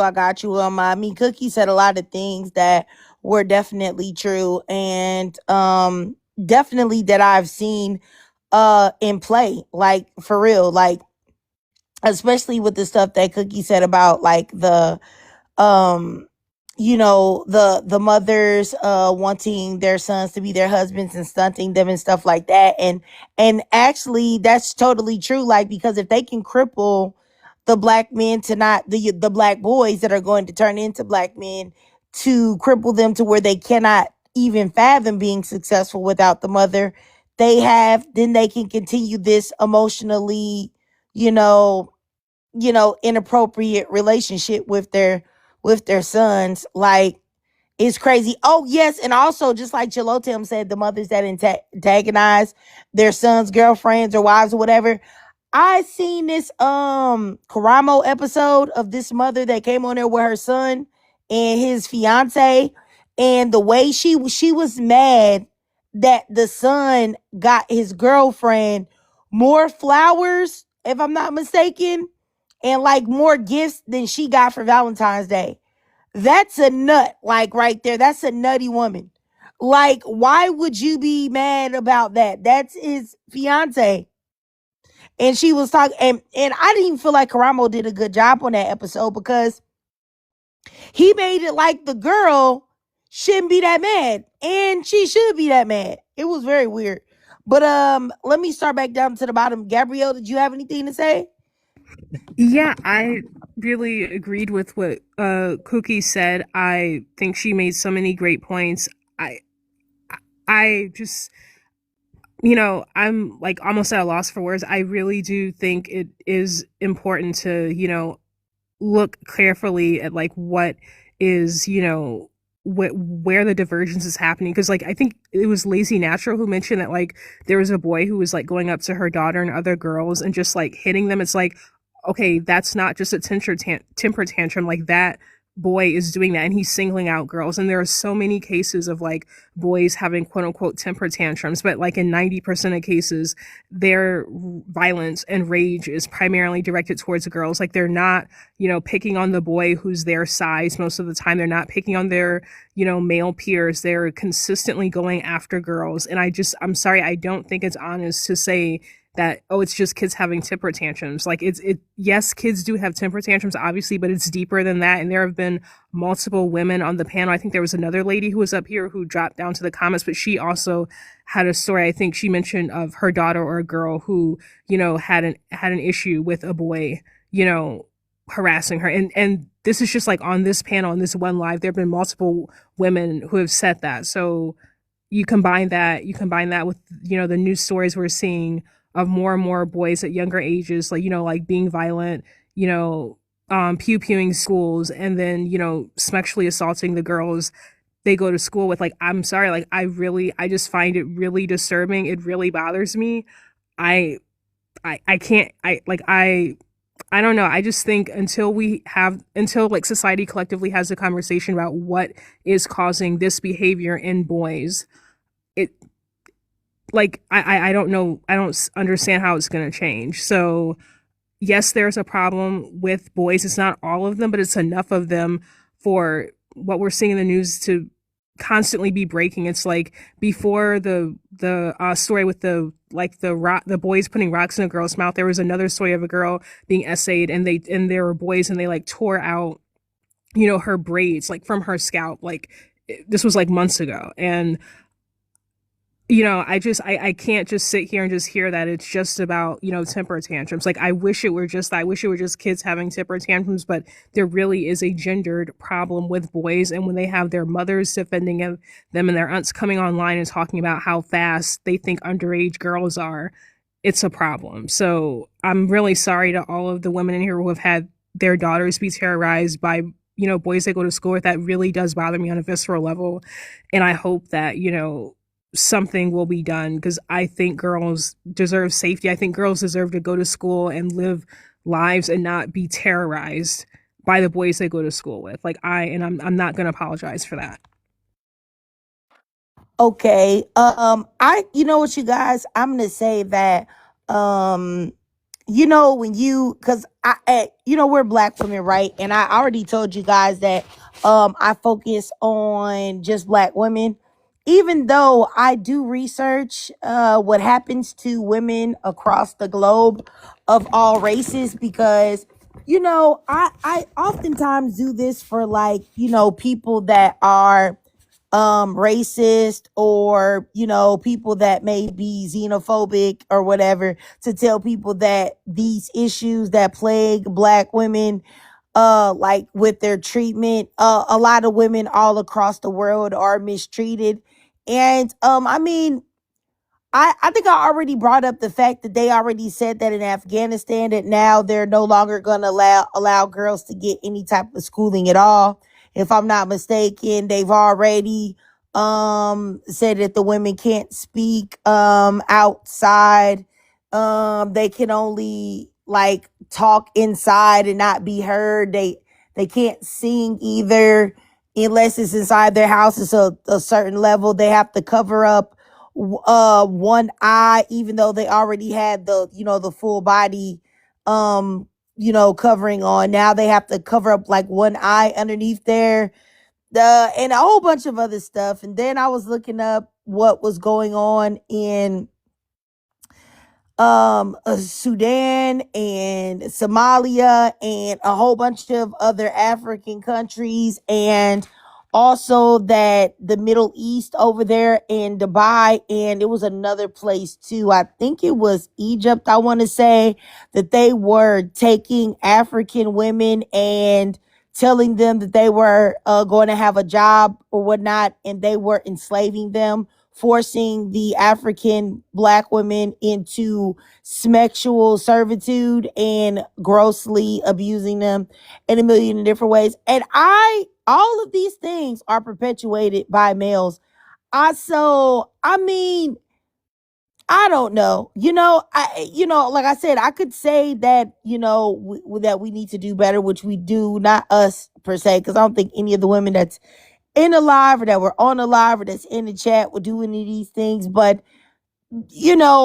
something's got to be done with, not letting men think that it's okay to do this. But the things that I really feel like we could do to combat this type of behavior, I can't really say on public platforms. I would love to say it, but I can't, because I still do have weird people that hate me, that listen to my lives for whatever reason. So I can't say what I want to say, but men know that women are not like them. They know it. The statistics we can see that like 90% plus of unalivings globally are committed by men.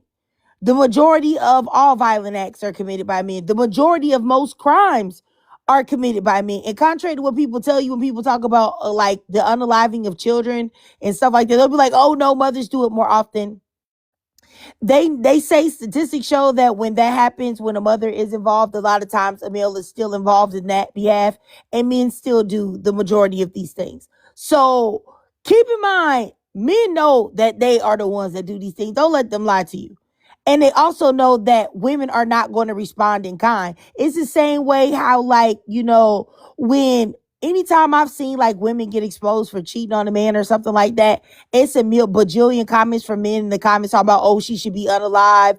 Oh, she should be beaten. Oh, she should be this, that, and the third. But then when a man is cheating on a woman, the whole comments is different. Very accepting, even from women. So men know that for the most part, women are not going to engage in the behaviors that they engage in. So that gives men a very big one up on women. Simply put, right there. It's like if you come across a big bully and they know that no matter what they do to you, you're not going to do nothing, and you're definitely not going to behave how they behave, then of course they're going to have free reign to do whatever they want to do. I really think that's the reason why Middle Eastern countries, those things got, because some of the things they do, I watched the video, man, of a woman, I think she was in Colombia. Her husband was mad at her about something they said that he felt like she wasn't doing. He put this lady in a chair in front of a whole bunch of people and took a machete and cut this lady hair off down to the scalp. He had even scratched, had cut into her scalp in certain spots because he was using a machete. And she just sitting there crying and everybody just looking. And I'm just like, and my husband and I saw that, and he was like, that's just disgusting. He was like, I don't understand how they can do these things to these women and then go to sleep. Because, why, he said that I just feel like, how can they trust these women not to do something? And I told him, I said, the reason why is because these women are not going to do anything. And they know that, and that's the reason why they doing what they doing. You know what I'm saying? Because, baby, I'm going to tell you right now, you sit me in a chair and you cut my hair off with a machete, boy, you close your eyes, you got something coming. Something coming for you. And it ain't gonna be nothing nice. I can't even, let me stop, because I can't even say what I really want to say. But I'm just saying, boy, okay, okay. And you telling me you want me to do the cooking? You sure you want me in there doing the cooking? Okay, because boy, okay. But so many, it's not women's nature to be like that though. It's not women's nature to wild out like that. Now, it's women's nature to go cuss you out and to, do some stuff like that, or maybe break up your clothing or something like that. But for the most part, women just gonna go somewhere. And this isn't me, because I'm not like that. Okay. I've already said that.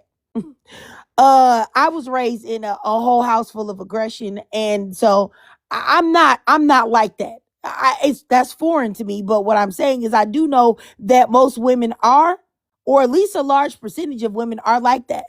They'll just cry and endure it and move on.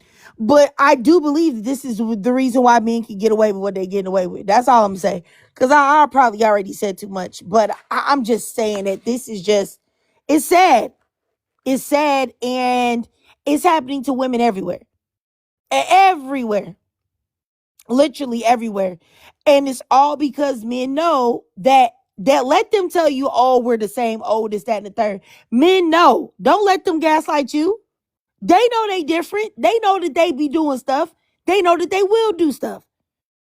And they know that we won't. And so that's why this happens. Because, I know when I was growing up, my grandma made all the appointments for my granddad. She was doing the cooking. That's old school though. But she was doing all the cooking, all the stuff for him, getting his like little medications, all of that. Like if he wasn't, my grandfather didn't put his hands on my grandma. But I'm just saying that if he were to, she was in control of everything.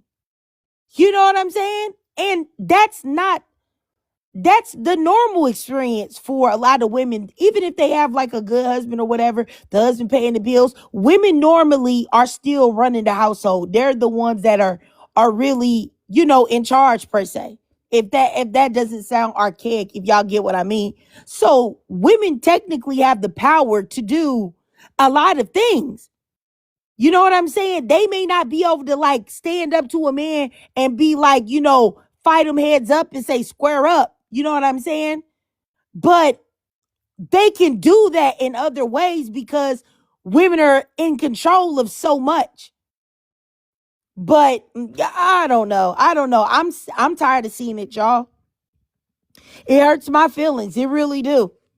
It really hurts my feelings. I see so much stuff because I be researching so much stuff for this channel. It hurts my feelings. I was sick when I seen all of these old dudes in Somalia crying because they couldn't marry some kids. Then I seen over there in, I think it was Iraq, whatever, Iraq or whatever, that it was like these old dudes that was marrying these 8-year-old girls and impregnating them and stuff. And they was old. I'm talking about like 60s, 70s with some 8-year-old girls, and these girls is looking horrified. I don't know. Go ahead, Lazy Natural. Yes, I just want to say something really quick when you talk about the Iran. I don't know if you guys saw a documentary called Dancing Boys. Oh my gosh, so traumatizing. I think I have to stay away from documentaries. But in Afghanistan and Iran, because in Islam, they're not permissible to be around women if they're not married or they're not trying to sue. So what they would do is they would take orphan boys or boys on the streets or don't have no home, and they would make them wear women clothes and dance around them and sexually assault these young boys. And they would say, oh, this is like a scapegoat or like a bypass the Islamic rule or the Islamic law, because in Islam and in Christian, a lot of religions, it's forbidden for men to lay with men. That's very common in a lot of religious texts. So they would try to find ways around it by dressing the boys as girls. Oh When you said that, I was like, oh my gosh, I gotta say something. But that's I'm with you. I am with you. Okay. Yes, and I did. I've heard of that too, and I think that's so freaking disgusting. Like, I don't even understand how you could even feel like that's going to be a loophole that you can use. Like, you got to know if you do believe in God or whatever, that God would be looking down like, yeah, bro, that's not going to work. That's wrong too. I just don't even understand how you could even rationalize that. That's my whole thing. I'm like, if and the crazy thing is about these countries are so like they're hard stern on gayness and gay laws and oh, the F word and all don't, but then you do stuff like this and it's just like, well, which one is it? Like, which one is it? I don't like, which one is it? Like, really, which one is it? Yeah, I Like, come mean, I on. totally agree. I totally agree with you, sis. I really do. But you guys, I'm going to wrap this up here because I have already hit the 2 hour mark. So I normally go on wrap it up after that time. So, but I'm gonna go through all of you ladies again to see if y'all all have something to say. I'll start at the top with Miss Cookie. Did you have something to say, Cookie? Yes, Trig, I did. I had something to say about the Afghanistan dancing boys because it's crazy because I was gonna bring that up when you started bringing up Afghanistan because I was on a live earlier today and on accident because my mic wasn't working and basically they were having a conversation about SW, like the Smex work. And I was asked the question, they were talking to me about my profile picture and about, oh, my cleavage showing and how that's not modest. And I told them, you need to be worried about men raping people. Like, why are you worried about me, a grown woman, showing my cleavage? That's something I can do. I'm grown. I'm not a child. I'm not doing it at a church because, they always want to throw out God and things of that nature and what God says about modesty. But the most modest countries where women are covered up, as you can see, only one eye is showing. They're dressing up little boys and doing that to them.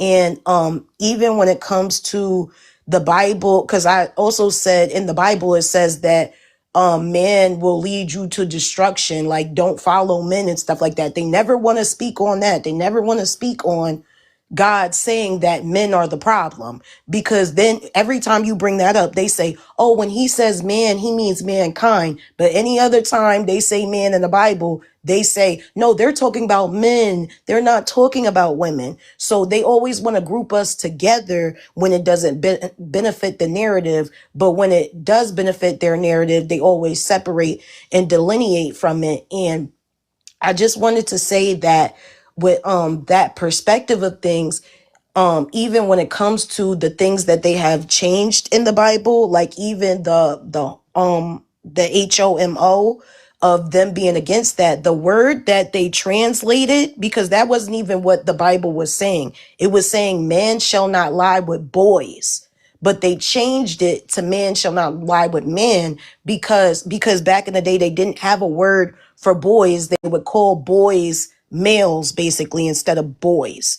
So instead of a boy being called, and also because they weren't really referring to them as boys, because boys were they were kings as soon as they were born. So boys never got to really be boys back in the day. They were always seen as men. Even if they were 6 years old, they were men. So they tried to clear it up in that way. And I feel like the more people keep trying to remove themselves from acknowledging that the men are the problem of how society is and the patriarchy, the more that the world is just going to suffer. I find it so disingenuous that they say women are the main unalivers of children, but it's not the women pressing these buttons to end all these children's lives overseas or causing all the harm to the children in the States and causing them unalignment and trauma and grief.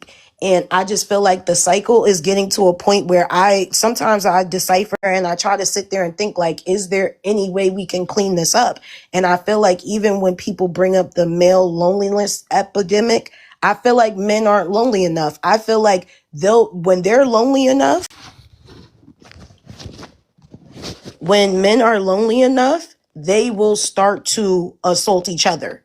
That's when they'll be lonely enough, because men always say, oh, well, it's y'all fault for being around them. But other men don't understand. If you're a man and it's 5 men in a room, including you, and all 4 of those men decide that they want to take your butt, all 4 of them can do that at the same time. So you're not safe, even though you're a man, because men always say that y'all can't hurt us. Nobody can hurt us.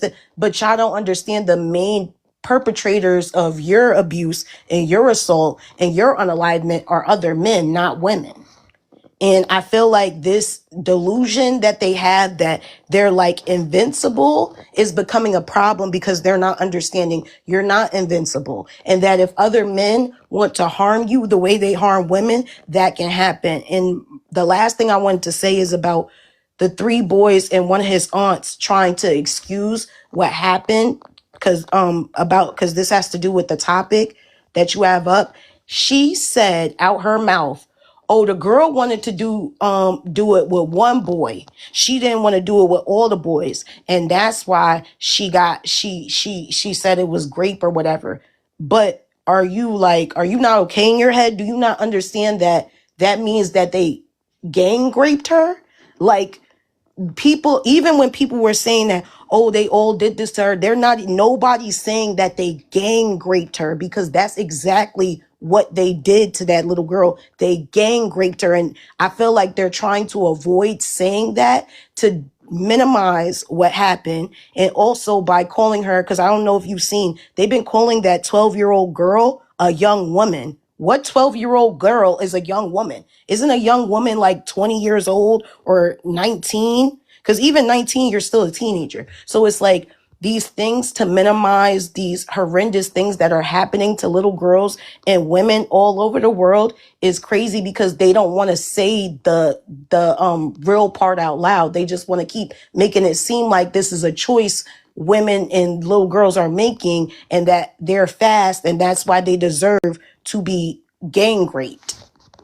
But that's all I had to say to the situation. And thank you so much, Trigger, for having these conversations. I know sometimes it can be a lot, and I know that there are a lot of people that are against you, but we're all here with you, and we're all here supporting you and doing the best we can so that voices can be heard and everything else. And I'm just grateful that you made this platform, because it has helped me. I know it's helped me, and I can only imagine how many women you have helped. So thank you.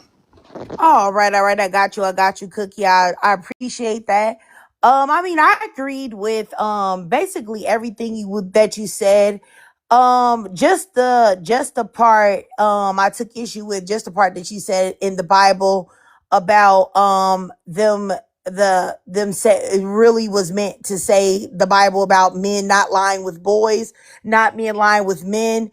I don't know where that came from. I think a lot of people that want to take that type of sentiment out of the Bible to say that the Bible was encouraging same-sex relationships, and this isn't to knock anybody. I want, because people always take what the things I say out of context and make it like this personal attack. If you are in a same-sex relationship, that is your right to do.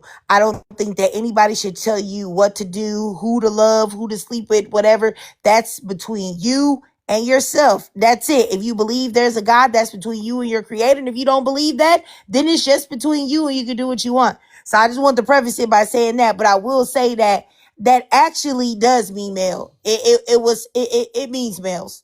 And there are also a lot of other scriptures that go and say the exact same thing. So I'm not quite for sure. I've heard that people say that before. And like if you really break down the word and the terminology that was used, it definitely means males. It's not just a singling out men sleeping with young boys or whatever. But I have heard that before. But I just wanted to say, and we can agree to disagree on that point if you want, Cookie. I wasn't trying to attack you or for that or anything. I No, just no, no, wanted no. to. It does mean male. I'm just saying that back in the day, they were calling like 3-year-olds males. They didn't have a word for boys. Oh, okay. So what I just wanted to say, what I was trying to say is that particular scripture, though, it wasn't just talking about men sleeping with boys. It was still talking about men sleeping with males, period, like the gender male. So it was saying that was an activity that would be considered against the principles in the Bible. And there are other scriptures that mention that exact same sentiment. But I do hear a lot of people use that as saying that the Bible didn't used to say that you weren't supposed to engage in same-sex activities, but it did. It always said that. I do think that people have decided to twist that because they want to somehow, say that they are, following biblical principles and still do that. But I highly disagree with that. And that doesn't mean that you can't do it. You can do what you want to do. You know what I'm saying? But it's going against those principles that are in that book. And if you want to do that, you can do that, but you can't say that you're following it and do that. But I probably have already said too much. But the only reason why I even said anything to it is because people listen to the playback. And if I didn't say anything to my thoughts on that, then it would be like I agree with that particular point. And any other thing that y'all say, I don't care. I will let it ride out. But I just don't want people to think that I agree with that particular point there. But let me just keep going because that's how I just wanted to address that. Just and you definitely can have your thoughts on that or whatever. I wouldn't knock you for that. I just wanted to give mine too. But let me go next up here to Lazy Natural. You had something to say, sis? Yeah, I just want to say, great live. I always try to make it as much as I can. Sometimes I join, sometimes I just listen in, but I really appreciate the live, and I always get to learn a lot. I'm raising a young daughter, so really educating myself on womanhood, educating myself on what's going on in the world and the environment, and knowing those things so I can be able to protect my little girl, and I can be able to, so she can choose better, she can do better. And these lives really help me. And I really love hearing everybody's point of view. I feel like everybody that comes on this live is like super smart, super educated, have backgrounds. It's always so fun to hear different people's point of view. And even if I don't agree, I still try to listen and try to see what I can take out of it. But I'm going to be around. But I really do enjoy your live. Thank you so much for allowing me to come up. All right, no problem. I appreciate you, Lazy Natural. Oh, and I forgot also for Cookie. Cookie was talking about what they talked about her cleavage or whatever. I just meant to say this. Like, I saw when you came up here, I was like, oh, she got a new picture up there. I was like, oh, you look cute. So Oh, I feel thank you like so much. they It's a just photo hating. shoot picture. That's why I just was like, Oh, and I you didn't look even care. real cute. You look real cute. They was just hating. That's all. You know how that You go. know how that go. Yeah, because I was like, oh, okay. I just didn't even say nothing. Like, but then when you started talking about it, I was like, oh, okay. So yeah, she just had some little haters. All right, let me go down here next to Chilo Tim. Go ahead, Chilo Tim. Thank you so much for hosting the space. Like Lazy Natural said, I really, really love it here. So many ladies to learn stuff from, and we learn stuff from you. I'm just hoping and praying you start a Discord or something, because I love coming to your spaces. I really, really do. And then one more thing. So I think I sent you my email, but I haven't gotten the PDF for the thing yet. Okay, So what do you call Chilo Tim? What's your email? What's your name um will be on the email? Or well, maybe you might not want to say that here. Uh yeah. yeah. I can DM, I can send it to you in your DMs. Yeah, just DM me because I didn't respond to everybody. I just sent it out to Yeah. a few people, and then it was like other people. The way they were sending me the emails, they just seemed weird. So I just was like, I sent it to a few people, and then I was like, yeah, I'm good. And then I think only one, I think maybe two ladies even responded with their thoughts. So I was just like, well, Yeah. Yeah, I should I have did that. figured like you'd have a lot of responses as well, so it may have been like all over the place. But I'll definitely send you my email. And Okay, thank okay. you. Thanks so much for letting me speak as well. Oh, no problem, no problem. Hey, and Cookie, I'm doing it right now. I'm writing a book right now, but it's like it's not about like it's just like a fiction fantasy story. But yeah, I'm definitely working on completing it now. All right, let me go down here to Miss Gabrielle.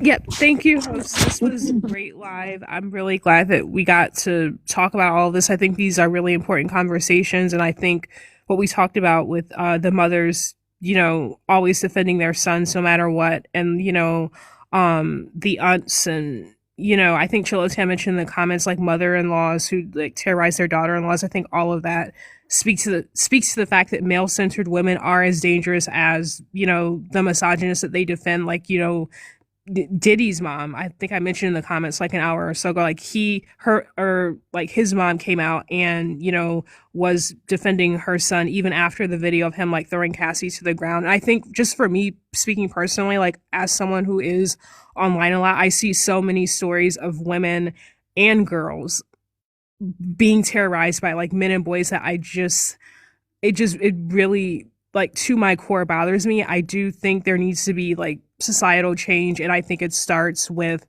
as I was saying earlier, just addressing what is causing that divergence in boys that seems to be predispositioning them towards violence. Like there were several ladies in this chat who said that their daughters are facing violence from boys. I mean, I just feel like what I was saying about divergence, where sorry, I'm getting so upset with this. I'm like struggling to speak straight. But basically, what I was saying is, I just think what I was saying earlier about divergence with boys, once we can get to the root of that, like from a society point of view, that will make it safer for girls and women. But until that happens, I don't know. But I really am glad that I caught this live, and I really just do want to see a better world where, girls can be safe and, thrive and have like the best of opportunities. So yeah, thank you so much. Oh, no problem, Gabrielle. I want to say, y'all mentioned Diddy mama. Let me tell you something. Diddy's mama, first of all, her eyes look dead inside. That's number one. Like, if you look at her eyes, she's a soulless woman. And number two, you can't trust no black woman whose son is worth $1 billion and she running around here with a blonde shake and go synthetica wig on that look like it costs $13. There's nothing wrong with the syntheticas, okay? But what are you doing? Why are you getting the ones that are the last one on the mannequin in a Chinese shop? That's all I'm saying. Like you getting the one with the little tag on it that says last one. Anybody ever been in there? You looking at the wig. You say, oh, let me see if I can find me a little half wig or a little wig to throw on. Like, and it's the one that say last one. They little wrote in the little black marker. Like, yeah, your son, that let me know she ain't got nothing to lose. She definitely don't care about her son putting hands and feet on women, okay? And I didn't even say feet, I said hands and feet. Oh my goodness. Oh, Lazy Natural just said that I was educated. Lord, now she about to take it back because I said feet. Lord. Anyway, all I'm saying is that yeah. The what is her name? Janice Combs, I think that's her name. She ain't got nothing to lose. She ain't got nothing to lose. You can tell by that wig she ain't got nothing to lose at all. That's a woman that you can't trust, period. Yeah. But I think Diddy has had a lot of enablers. And to be honest, when all of this stuff came out about Diddy, I was so embarrassed because I think I've told people this before on lives. Like when I think I was a freshman in high school. Like I used to actually really like Diddy. Oh my gosh, this is so embarrassing. Like I used to think he was cute. I remember I seen him in the Been Around the World video with Mace. And like, they was in like that little desert or whatever. And then he had that little thing where he was dancing with J-Lo and everything in that video. Like I thought he was cute. Now all that stuff came out. I'm thinking like, oh my gosh, when I was like 14, I was really thinking he was cute. Like, oh my gosh, this man was out here graping dudes and chicks and doing Lord knows what, allegedly. I'm like, oh my goodness. Like, y'all just don't even understand. I used to really be like, how like it was other people that liked like the more aggressive side of rap. Like I liked all the dudes that rap the girl rap. Like they rap to the ladies. They was smooth with it. I never liked all that aggressive thug behavior. I never was into all of that. Like I remember girls would be like, oh, I like DMX. I was like, ew, you do? He's very aggressive. I don't like that aggression. Like, I never liked that. I never into that type of behavior. Anyway, I just feel so embarrassed about liking Diddy. Like, I really do. I did like him after he got his like little jaw and teeth area fixed, when his mouth would like close a bit more. But yeah, either or, it's just embarrassing. That's something that's a dirty secret. Don't tell anyone, you guys. Oh my goodness, Chilotam just played me. She said his mouth was always open. Oh my God, Chilotam. Why did you Probably a play me mouth like that? breather. Oh my goodness. Oh my goodness, Chilotam just dogged me out. Yeah, you're right. You're right. I don't have a leg to stand on. All right, ladies. Sorry, I can't do it. Oh my goodness. Oh my goodness. River of Beauty said, "Don't you tell nobody else." You know what? I'm sorry. I don't know. And look, I'm gonna tell y'all something else embarrassing. Like, you know how like he used to get on everybody's songs and he'd be like, "Yes, bad boy, take that, take that." Like, I used to think all of that was so cool, and now like I'm so embarrassed by that. Like, I'm actually so embarrassed. He used to be like, bad boy. I'm like, Oh. oh Oh my Jesus. goodness. River of Beauty, River of Beauty. You know what? River of Beauty is dogging me out of the comments. River of Beauty said, drop the host. Oh my goodness. I read her comments so that because when I put this up on YouTube, people won't be able to read the comments in the chat. Oh, River of Beauty got me cracking up. So did Jazzy Ray too. Thank you, Jazzy Ray. See, Jazzy Ray loves me, okay? She said judgment free zone. Oh my goodness. Y'all, look, I've already humiliated myself enough. I got to go. All right. My ears do feel better today, y'all, for anybody that knows I got all of these hella piercings. Um, they still tender though, but they feel much better, even though they're still on fire though. But no, let me not say they're on fire. They are just sore really if I touch them, or like I just be aware of them. But the pain is lessened greatly. But anyway, all right, y'all. I appreciate y'all. Thank y'all so much for coming up. I really appreciate all the lovely ladies that came up here. Lazy Natural, Miss Cookie, Chilotem, Gabrielle. I know Kalandra was up here earlier, but she had to drop. Miss Desi, and also Miss Brown Sugar, that is the greatest mind that I have. That came up here as well and gave her perspective. I appreciate all you ladies. Hopefully I didn't forget anyone. And if anybody that I missed because I was wrapping up that wanted a chance to speak, I'll try to. Well, I'm gonna go out to dinner tomorrow, to some new restaurant. Me and the hubby are gonna try. So I probably won't be back on tomorrow, but I definitely try to come back and live stream on Monday though. All right, y'all. I'll see y'all later. Love y'all, and I hope y'all have a great rest of y'all weekend. And thank you again for giving all of you guys' perspectives and stuff like that. Love y'all so much. All right, I'll see y'all.